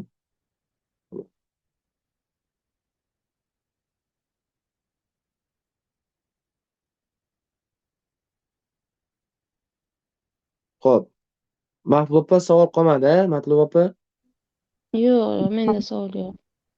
Mendayam yo'q. Endi ishlayman, o'tirmayman. Xo'p, bo'lmasa, sizlar vaqtinglar davom Xudo xolasa, bugungi tahlilimiz o'z nihoyasiga yetdi. Ertaga yo sinov testi ko'ramiz, yo attestatsiya testi ko'ramiz. Farqi yo'q, ikkalasidan birini ko'ramiz nasib bo'lsa. Keyin pedagogikani nima qilyapsizlar? Men tinimsiz eshityapman. Hmm. Gulini Shuni- eshityapman. Juda chiroyli tushuntirgan ekan. Gulini darslari yaxshi bo'lyapti. Ha, menimcha shuniki yaxshi. Anura Mahkamovani eshitib ko'rmadingizmi? Yo'q, to'g'risi. Ona tilini ko'p qo'shadi-da u. Nasiba boshlang'ichlar ko'p qo'shadi. Shuni hisobiga Gulini o'zini eshitaman. Hop. Hozir Gulopani ham shuni. kasb standartini nimalari bor ekan-ku? Ha, O'zini kalit so'zlari. ha. Shularni o'rgatdi, shularni tushunib oldim. Yana qaytaraman, lekin 4-maygacha xudo xohlasa. Ha. Pedagogik mahoratdan o'sha bir kun oldingi mavzularini ko'proq eshitsa o'shandan ham ko'p tushyapti deyapti. Lekin oldingi mavzularini o'sha pedagogik mahoratni o'zini 11tami 12tami yo'nalishi bor ekan. Pedagogik odob, Hop. pedagogik bilimdonlik, yana allambalolari. O'shalarni ancha muncha tushunyapman xudo xohlasa. Bo'ldi, Hammasi xudo yaxshi bo'ladi. xohlasa sizlardan umid qilib turibman men ham. Nasib bo'lsa olsanglar. O'sha kuni ham yordam berib turaverasiz endi. Bizim navbatimiz kelguncha misol spetsifikatsiyamiz qiyin edi-da baribir. Xudo xohlasa. Bitta savolda Ha. o'tgan safar kuzda tushgan savollarni ham ko'rsak bo'ladimi? Ha, ularni men saqlab qo'yganman. Faqat oxiriga olib qo'yapman. Mana 20-chi kelsin, 20-chidan keyin ularni beraman o'zim. Tushgan savollarni.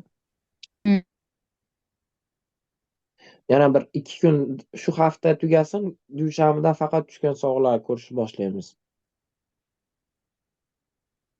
Nasib bo'lsa.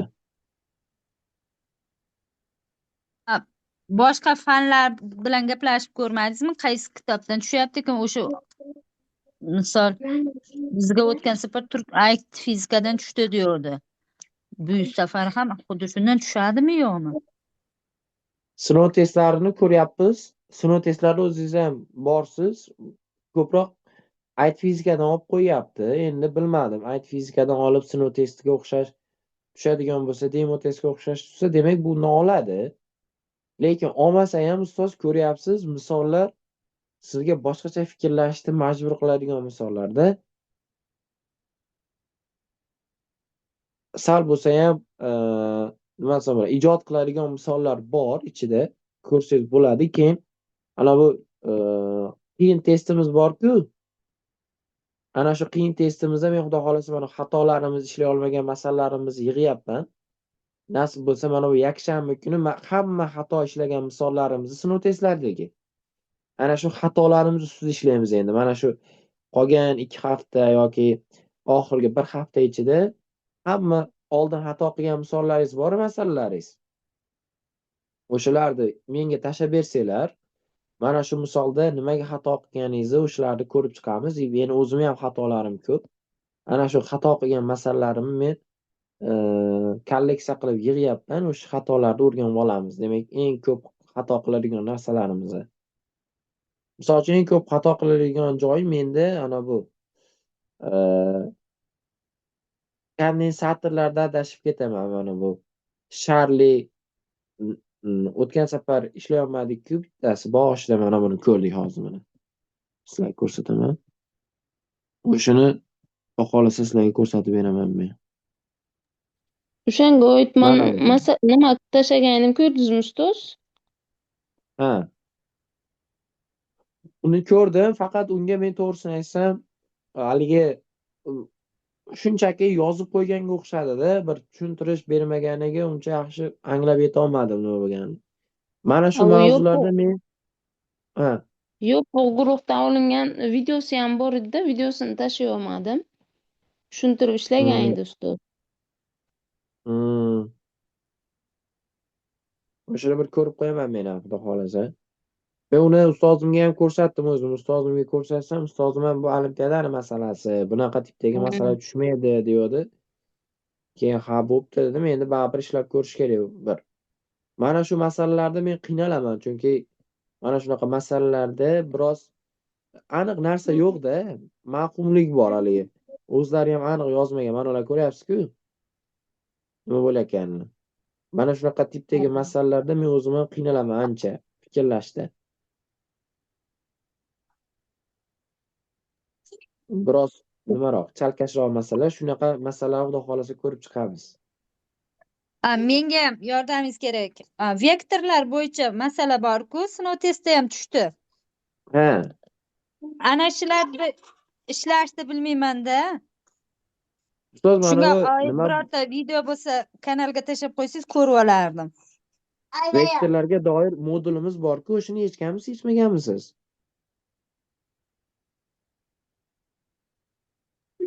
Yo'q, Qarang, men mana guruhga yaqinda qo'shilganman. ha, ayt fizikada mana bu kitobimiz ishlaganmiz-ku, mana hozir sizlarga ko'rsataman. Kanalda ko'rgan bo'lsangiz, playlist bor. Birinchi Playlistga qism. kirsangiz 62 ta bor-da, birinchi qismda. Ana shuni 3 ta moduli, boshdagi 3 ta moduli. Yo'q, Vektorlarga men bu 4 ta modul. vektorlarni aytmayapman. Ha, Ikkita vektorni ko'paytmasi ko'rinishida modul ostida ko'rsatyapti-ku. Ha, Hozir A Ha. vektorni B vektorga ko'paytmasi matematikada u geometriya. bo'ldi. Tushundim ustoz sizni. Ha, skalar ko'paytma, vektor Ha, ko'paytma degan ana narsa. shunday.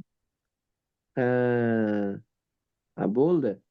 Uni ustoz bo'lmasa men sizga nima qilib qo'yaman, mana rasmini Xudo guruhga xolasa. tashlaymi? Yo'q, ko'rdim.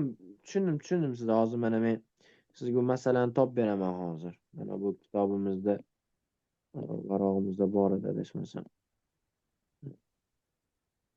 Mana oddiygina modul Mana ostida shu. shunday yozib Mana ketgan bo'lsa unaqasida. boshqacha chiqadi. Xuddi shu masala o'tgan yili bahorda borganimda shundan tushgandi. To'g'risi ishlashni bilmaganman. Lekin bu haqida video yoki birorta bir ma'lumot YouTube'dan yoki boshqa joydan topolganim ham yo'q, to'g'risi. Bo'lmasa ustoz, ertaga kiring, men ertaga mana shu hozir tushuntirib beray shuni. Oddiy narsa bu. Unaqa murakkab emas. Hozir 2 minutda tushuntirib beraman men sizga. Bo'ladimi shunaqa qilsak? Mayli, bo'laveradi. Tushuntirib beraman men sizga hozir. Xo'p, demak, vektorlarni qo'shish, ayirish, ko'paytirish, bo'lish. Qo'shish, ayrishni bilasiz, to'g'rimi? Faqat muammo ko'paytirish bilan bo'lishdi.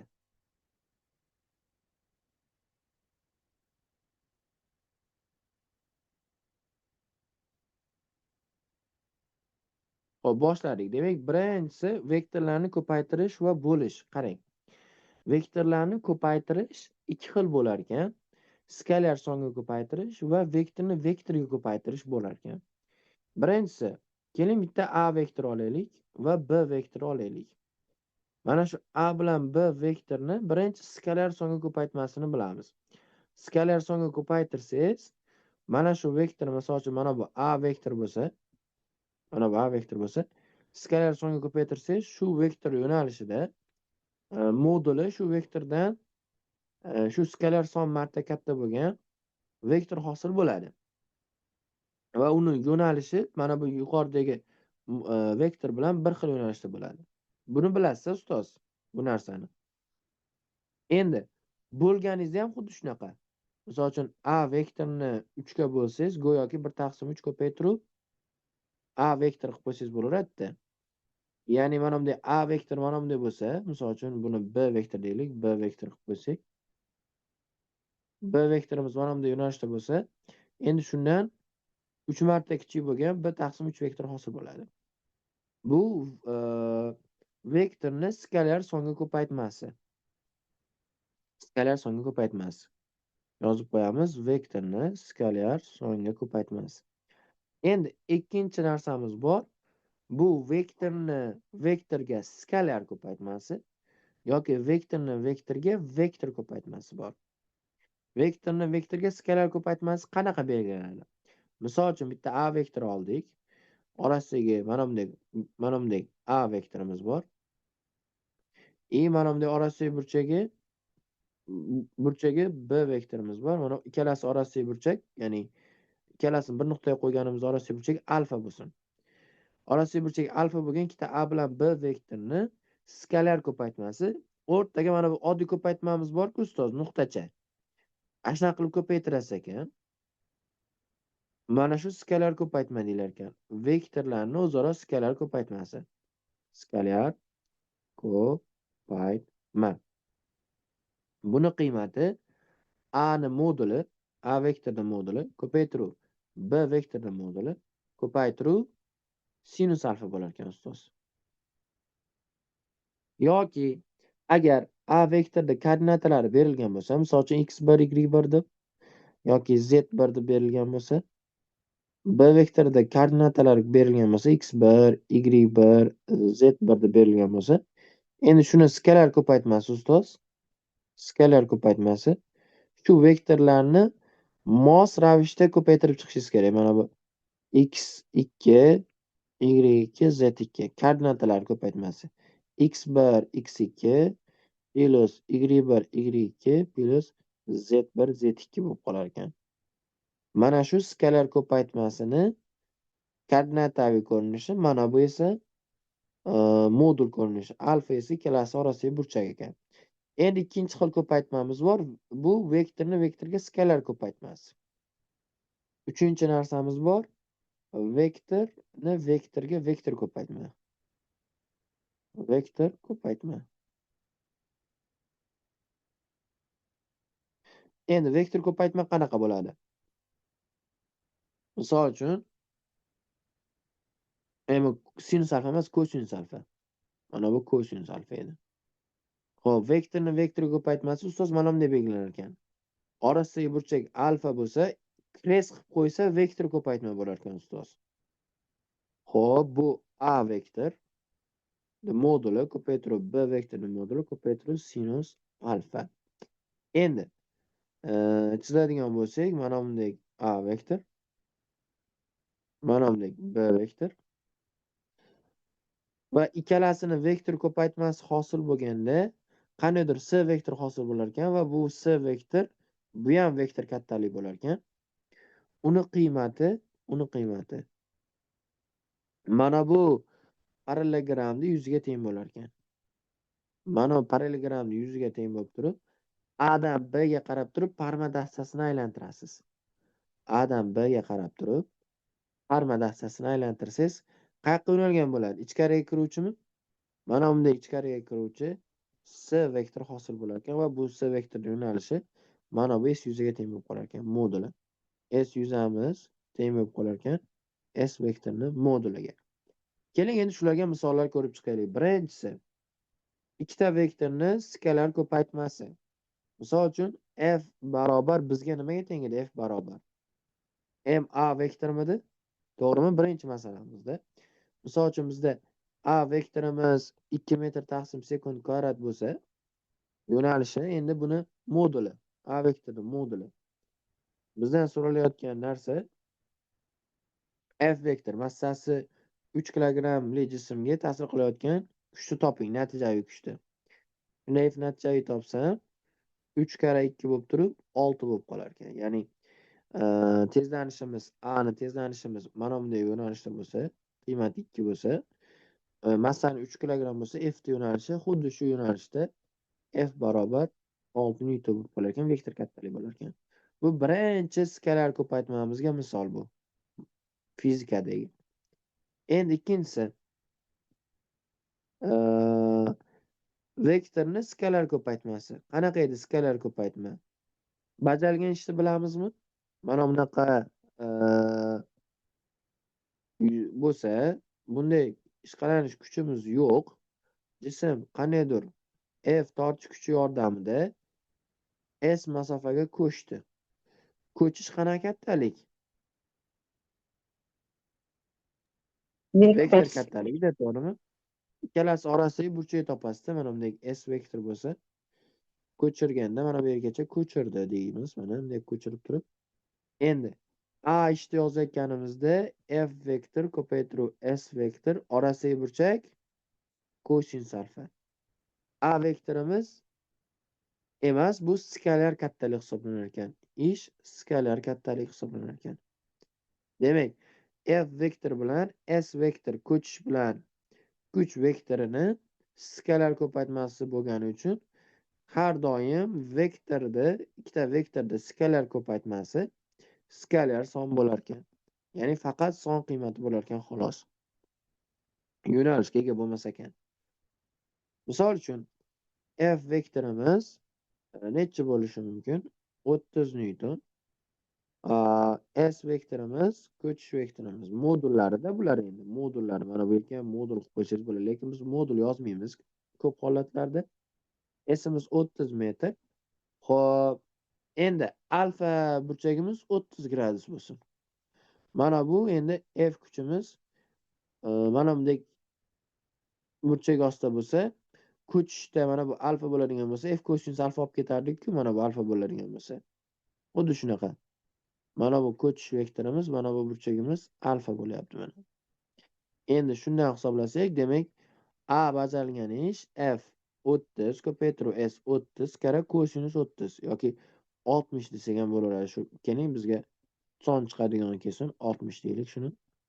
Mana shu 60 gradus. Kosinus 60. Necha bo'lib qoladi? 450 joule. Bu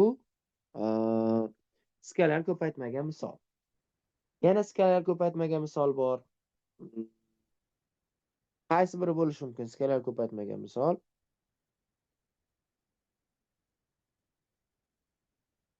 Buni yana o'zingiz bir ko'rib topsangiz bo'ladi. Uchinchisi, vektor ko'paytmaga misollar, lekin juda ham ko'p ustozlar. Vektor ko'paytmalar juda ham ko'p misollar kelgan. Eng birinchi misolimiz bu qaysi biri? Lorentz kuchi.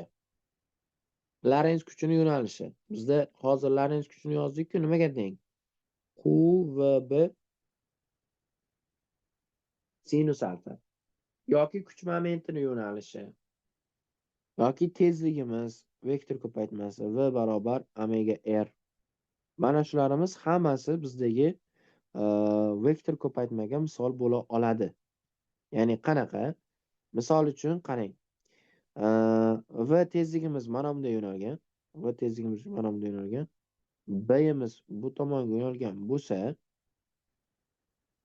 bunga ta'sir qiluvchi kuch qayerga yo'nalgan bo'ladi? Agar bu zaryadi musbat bo'lsa, demak, mana bu V vektordan B vektorga qarab parma dastasini aylantirasiz. Parma dastasini aylantiradigan bo'lsangiz, uni ilgarilama harakati bizga Lorentz kuchi yo'nalishi, ya'ni ichkariga yo'nalgan F Lorentz kuchini berar ekan. Endi keling tekshirib ko'raylik. Rostdan ham shunaqa bo'ladimi? Chap qo'l qoidasidan aniqlaydigan bo'lsak, V'imiz mana bu to'rala barmog'imiz V yo'nalishida mana. B'imiz kiruvchi bo'ladigan bo'lsa, bosh barmog'imiz mana bu bosh barmog'imiz ichkariga yo'nalgan bo'lib qoladi. Kiruvchi bo'lish uchun mana bunday kaftimiz bu yoqqa yo'nalgan.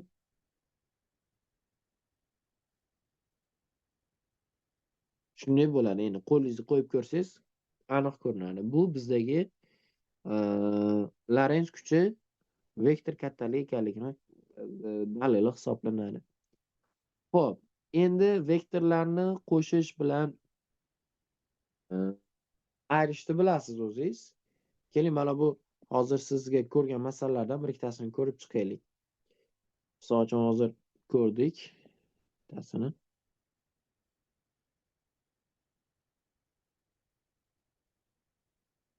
Mana shuni, mana bu masalani ko'ryapmiz deylik. Mana shunda A bilan B mana bu ko'ryapsiz-ku, mana bu yerda. Qanaqa ko'paytma bu? A holatda vektor ko'paytma. Vektor ko'paytmada AB sinus alfa edi. Qachon nol bo'ladi? A bilan B vektorimiz qiymatlari ma'lum, sinus alfamiz 0 bo'lganda. Alfa barobar 0 bo'ladi, A ga 4 bo'lar ekan mana. A ga 4 degan javobni olamiz. A ga 4 degan javob, ikkita javob bor. Endi A bilan B vektori ko'paytmasi 8, 2 bilan 4 ko'paytmasi 8. Sinus alfamiz 1 ga teng bo'lishi kerak ekan, 8 bo'lishi uchun. Qachon alfa 1 ga teng bo'ladi? 90 gradusda. Demak 3 bo'lar ekan B ga. xuddi shunaqa qilib og'zaki ishlab qo'ysangiz bo'ladi bunaqa misollarda. Agar tushunib olsangiz mana bu e, qanaqa ishlash kerakligini tushunib olsangiz, u muammo bo'lmas ekan umuman.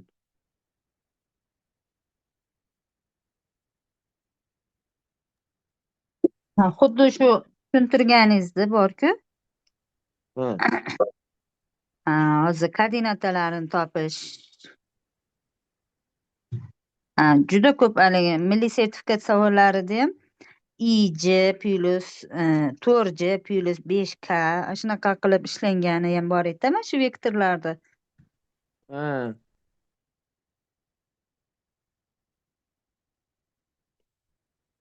IJ nima dedingiz? Aniq esimda yo'q, lekin shu teng 4I plus 5K shunaqa o'xshagan. Ha, unaqalari ham bor. Misol uchun bizda mana bu deb berib qo'yadi. U IJK'lar bu vektorlarni koordinatalari boshida. Misol uchun A barobar 3i plus 4g minus 5k deb qo'yadi, to'g'rimi? Yoki B barobar deb qo'yadi 5i minus 4g plus 3k deb qo'yadi. Tushunyapsizmi? Shunaqa. Hop, bu qarang, bu vektorda koordinatalari IJK'lar bu birlik vektorlar. Misol uchun I bu x o'qidagi birlik vektor. Qiymati moduli 1 ga teng bo'lgan birlik vektor. G bu y o'qidagi qiymati 1 ga teng bo'lgan birlik vektor. K bu z o'qidagi qiymati 1 ga teng bo'lgan birlik vektor moduli.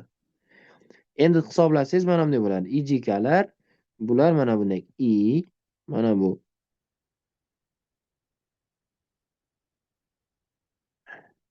I bo'lsin, mana bu G bo'lsin, mana bu K vektor bo'ladi. Qanday bildik buni? Mana bunday. I'miz x, mana bu y, mana bu z o'q. Tushundingizmi ustoz? Mana shu o'qlardagi birlik vektorlar, biz shu vektorlar orqali yozib olishimiz mumkin ixtiyoriy vektorni. 3 o'lchamli ixtiyoriy vektorni shu IJK'lar bilan yordamida yozishimiz mumkin. Endi mana shu vektorlarni skalar qo'shish va ayirish, mos koordinatalarni qo'shib ayirasiz. Endi skalar ko'paytmani topayotganingizda ustoz nima qilasiz? Hozir yuqoriga ko'rsatganimda, yuqorida aytdik-ku mana bu skalar ko'paytmani topishda. Qani x1 x2 y1 y2 z1 z2 dan qo'yib turib topsangiz bo'lar ekan. Demak, skalar ko'paytmani topayotganingizda, misol uchun ikkalasini bir-biriga skalar ko'paytmasini topsangiz, xlari 3i ni 5i ga ko'paytasiz. 4g ni minus 4g ga ko'paytirasiz, ishorani olasiz. Minus 5i ni minus 5k ni 3k ga ko'paytirib ishorani olasiz. I ni kvadrati doim 1 ga teng bo'ladi. Mana shuni unutmang. I ni kvadrati doim 1 ga teng bo'ladi skalar ko'paytmasi. Vektor ko'paytmasi 0 bo'lib qoladi. Chunki i bilan i bir-biriga parallel-ku. Parallel bo'lgandan keyin alfa 180 yoki 0 bo'lib turib, sinus alfamiz vektor ko'paytmada 0 bo'lib qolar ekan. Skalar ko'paytmasi 1 ga teng bo'lar ekan. Perpendikulyarlik sharti. Parallellik sharti bajarilar ekan.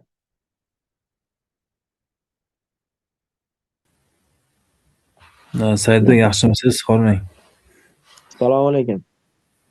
Assalomu alaykum. Mana shunaqa birlik vektor bilan koordinata berilgan bo'lsa, vektor ko'paytmasi 0 ga teng bo'ladi deyapsizmi? I vektorda I vektorga vektor ko'paytmasi, I vektorda vektor ko'paytmasi 0 ga teng. Yo'q, misol koordinatasi berilgan bo'lsa-chi, uchalasini ham, misol ikkita vektor. Yo'q, unda vektor ko'paytma 0 ga teng bo'lmaydi. Vektor ko'paytmani topish uchun bunday qilasiz. Mana misol uchun keling, biz bitta masala ishlaylik. Shu tepadagi masalani ishlaymiz. Vektor ko'paytmani topish uchun birinchi A ni modulini topasiz. A ni modulini topish uchun hamma koordinatalarni kvadratlar yig'indisini qo'shib chiqasiz. X kvadrat plus y kvadrat plus z kvadrat 3 kvadrati plus 4 kvadrati plus 5 kvadrati. Bu ne chiqadi? 5 ildizosi 2 chiqadi. B ni modulini topsangiz, bu ham 5 ildizosi 2 chiqadi. Chunki koordinatalari o'xshash. Ana endi ikkalasini vektor ko'paytmasi, A vektor ko'paytirib B vektor degani, bittasini moduli, ikkinchisini moduli ko'paytirib ular orasidagi burchakni nimasi edi? Sinusimidi? Ana endi biz sinus alfani bilmaymiz. Skalar ko'paytmasdan kosinus alfani topib kelamiz. Demak, bizda A bilan B ni skalar ko'paytmasi nimaga teng edi? Bu x1 ko'paytirib x2 plus y1 ko'paytirib y2 plus z1 ko'paytirib z2 teng bo'lardi. A bilan B ni modulini sinus emas kosinus alfa ko'paytmasi edi mana bu. Xuddi shunga ko'ra topishim kerak tepadagi narsani. Demak, mana buni hisoblasam, birinchi 3i ni 5i ga ko'paytiraman. 3i ni 5i ga ko'paytirsam 15 musbat. Mana bu yerga yozaman. Demak, mana bu x1 ko'paytirib x2 15 musbat plus 4i ni minus 4 ga ko'paytirsam manfiy minus 16 plus endi minus 5 ni 3 ga ko'paytirsam 4 kare 4 16, 3 kare 5 15, 5 kare 3 ham 15 minus 15 bo'lib qolar ekan. Mana bu minus 15 minus 16 plus 15 minus 16 minus 15. Mana bu plus 15 minus 16 minus 15 minus 15. Bu bilan bu qisqarib ketsa, demak bu minus 16 chiqar ekan. Minus 16 chiqsa, kosinus alfani topaman. Kosinus alfa minus 16 taqsim 5 ildiz osti 2 kare 5 ildiz osti 2. Hisoblasak minus 16 kare 10 25 kare 2 bo'lib qoladi. Bu bilan bu qisqarib ketsa minus 8 taqsim 25 bo'lib qolar ekan. Shunda sinus alfani topasiz. Sinus alfa ildiz ostida 1 minus kosinus kvadrat alfa-ku. Olib kelib qo'yasiz.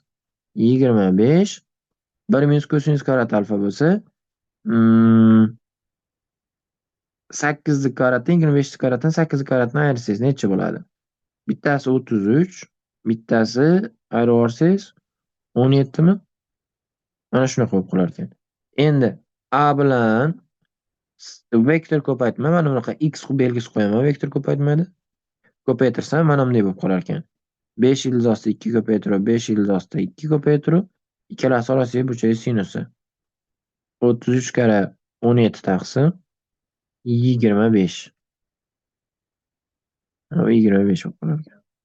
Bu bilan bu qisqarib ketsa 2 ildiz ostida 33 kare 17 bo'lib qolar ekan. Buni qiymatini topsangiz. Xuddi shunaqa bo'ladi. Vektor ko'paytmasi. Lekin mana bunaqa narsa bor-da.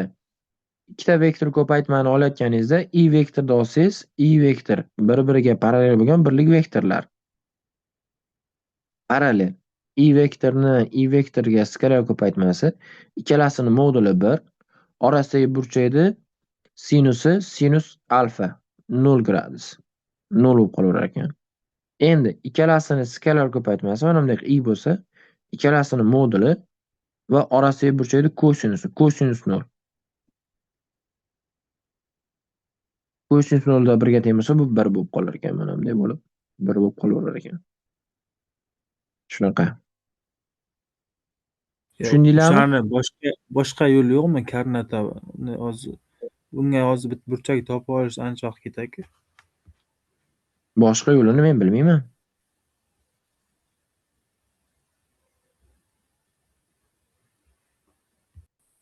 Eng oson usuli shu-da. Ikkala burchak orasiga burchak topishdi. Boshqa yo'lini Yo, o'sha skalar ko'paytma, vektor ko'paytma o'zini aytyapman-da. Adashmasam o'sha determinant ham bo'lishi kerak edi.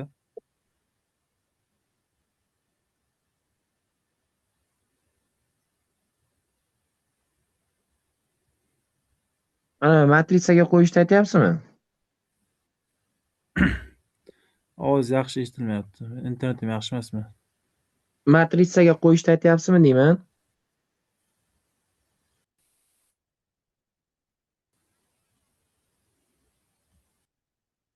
A vektorni B vektorga ko'paytmasi mana bunday edi. EJK bo'lsa EJK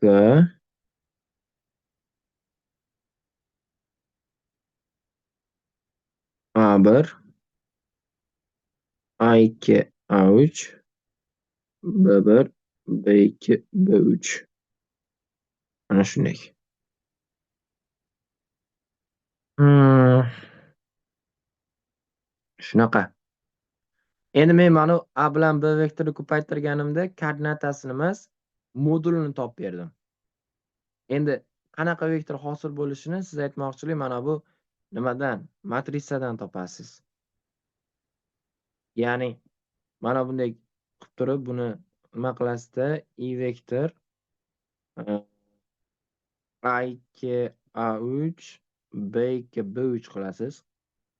Xo'p, bu musbat. Endi minus J vektor bu bilan bu qisqarib ketsa A1, A3, B1, B3 bo'ladi. Plus endi bu bilan bularni bo'lib ketsa K vektor K bo'lsa bular qisqarib ketsa A1, A2, B1, B2. So siz aytgan narsa mana shu.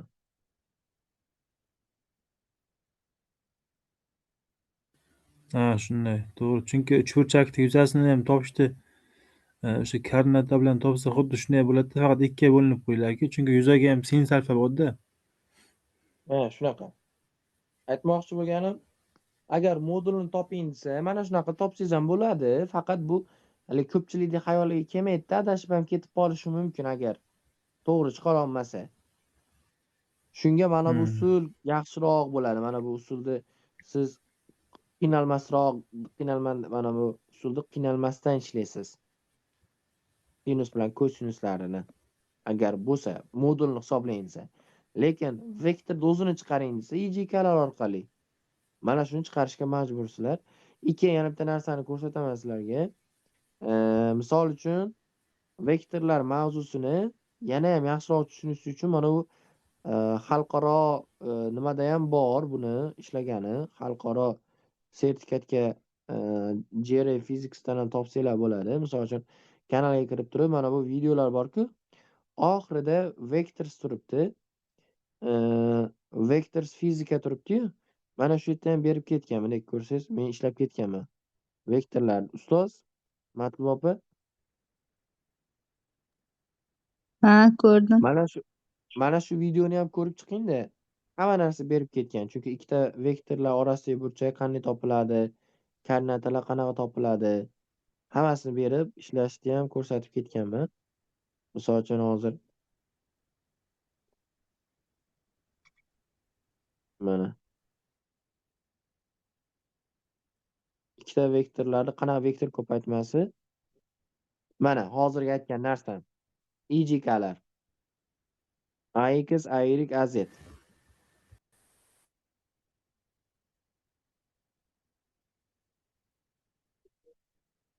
Men hozir shularni tashab qo'yaman guruhga.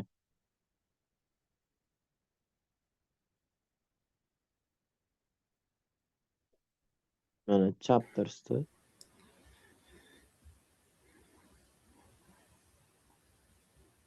Matlub opa shuni ko'rib qo'ysangiz bo'laveradi bemalol. Mana tashab qo'ydim guruhga. Bo'ldi, rahmat. Va keyin Saidbek, mana bu sizga men yozgandim-ku, guruh GRE guruhga qo'shib qo'yasizmi deb. Ha. Men nima qildingiz? Men sizni qo'shmoqchi bo'ldim. Kontaktlaringizga qo'shmasangiz qo'sha olmas ekanman. Yo'q, qo'shib qo'ydim sizni. Bo'ldi, men hozir yana qo'shib qo'yaman siz ustoz bemalol. Keyin qarang, o'sha siz GREni topshirib chiqqansizku, o'zingiz to'g'ri necha topshirgansiz? Bir martami, ikki martami? Bir marta topshirganman. O'sha GRE nechi pul bo'ladi to'lovi? $185 bo'ladi, lekin hozir registratsiya tugadi menimcha. Yo, hali qilmadingizmi? Maydagi o'j tugadimi? Maydagi deyarli tugadi-da, chunki hozir men o'tgan yili men o'zimda hali 1 oy, 2 oy maxsus lug'at kursim bor-da, o'sha lug'at kursini tayyorlanganlar nima qilib bo'lishdi? Topshirib bo'lishdi-da hammasi.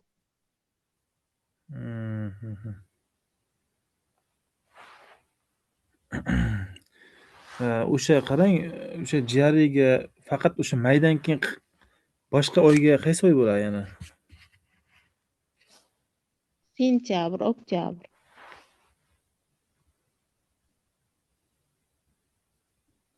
3-akkauntim ketibdi-da, vaydo. Hozir nima dedingiz? Maydan keyin qaysi oyga bo'lishi mumkin deyman. Sentyabrda bo'ladi. Sentyabr, oktyabr. Har yili bir yilda 2 marta bo'ladi. Men sizga hozir umumiy ma'lumot tashab qo'yaman o'sha haqida. Yo'q, masalan qarang, misol o'sha elementar fizikani misol yaxshi bilgan odam, misol ingliz tilini bemalol tushunsa, o'sha 700 ballmi shuni bayon olardimi? Oliy fizikani unchalik ko'p Telegramim tushunmasa-da yo'qolib misol. ketdi, to'xtang. Ha? Aha, bo'pti, qo'yavering. Hozir.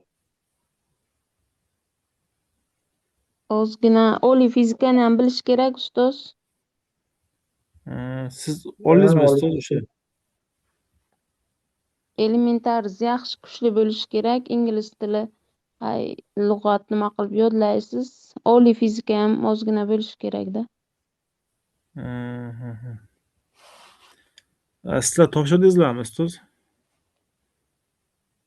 Biza kirib chiqamiz. Oldingizmi? Ha. Yaxshi, zo'r. Necha ball oldingiz? Men 2 marta kirganman. Bir marta birinchi kirganimga 640 oldim, keyingisiga yaxshi bo'lgan. Yaxshi. U Qancha vaqt tayyorlandingiz, domla? 6 oy tayyorlanganman. Unga ham haq to'lanyaptimi? Ha, 50% to'lanadi. Hozir milliy sertifikatingiz ham bor, u ham bor, ikkalasi qo'shilyaptimi yo bittasi to'lanyaptimi? Yo'q, yuqorisiga to'lanadi, milliyga to'laman. Milliy emas. Endi hozir 70%likka harakatmi? Nasibam. Unda nima bo'ladi hozir? Shuni ham bir tushuntirib keting. Hozir 50%lik ustamangiz bor. Yana 70%likka harakat qilyapsiz. Hozir o'shanda 120% to'laydimi sizga? Aha. Bo'ldi, tushundim. Attestatsiyaniki alohida to'lanadi. Anavi xalqaro sertifikat bo'lsa, qaysi birini foiz yuqori bo'lsa, o'shani to'laydi xolos. Qo'shmaydi nimangizni. Milliy sertifikatingizni. Keyin nimaga ham, misol uchun IELTS olsangiz, sifr oladigan bo'lsangiz, IELTS yuqori to'laydi-ku 20%. IELTS'kini qo'shadi, ana sifrdikini 15% qo'shmaydi. Shunaqa. Attestatsiyani olavering. Grega keyin. Xudo xohlasa. Xudo xohlasa. Uchinchi akkauntim men link tarqatilyapti-yu, hozir qanaqadir APKlar. O'shalarni bosib olmanglar bo'ptimi? Yomon bo'lyapti hozir shu. Kimdir menga gaplashyapti. Shu hozir kecha bitta o'quvchim o'rgatdi, Telegramda bitta joy bor ekan. Shuni bosib qo'ysangiz, APK fayl jo'nataman, boshqa qiladim, ochasizmi? Umuman sizga nima qila olmaydi deb shunadida. Qanaqa joyi bor ekan? Qandaydir bitta tugmasini kecha bosib qo'ydi, ertaga so'rab nima qilaman. Mana shuni bir so'rab bering, iltimos. So'rab beraman. Shu Telegramdan kirib bloklab qo'yasiz ekan. Qanaqadir APK fayllar kelsa, nima qilmanglar, ochmanglar iltimoslarni.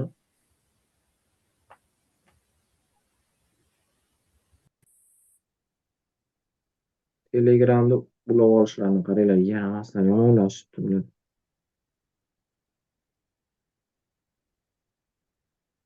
Hop. Bo'lmasa, ustozlar, e'tiborlar uchun rahmat. Keyingi darslarda ko'rishguncha xayr salomat bo'linglar. Ertaga Xudo xolasa yana chiqmaganlarni ko'rib kelamiz. Nasib bo'lsa.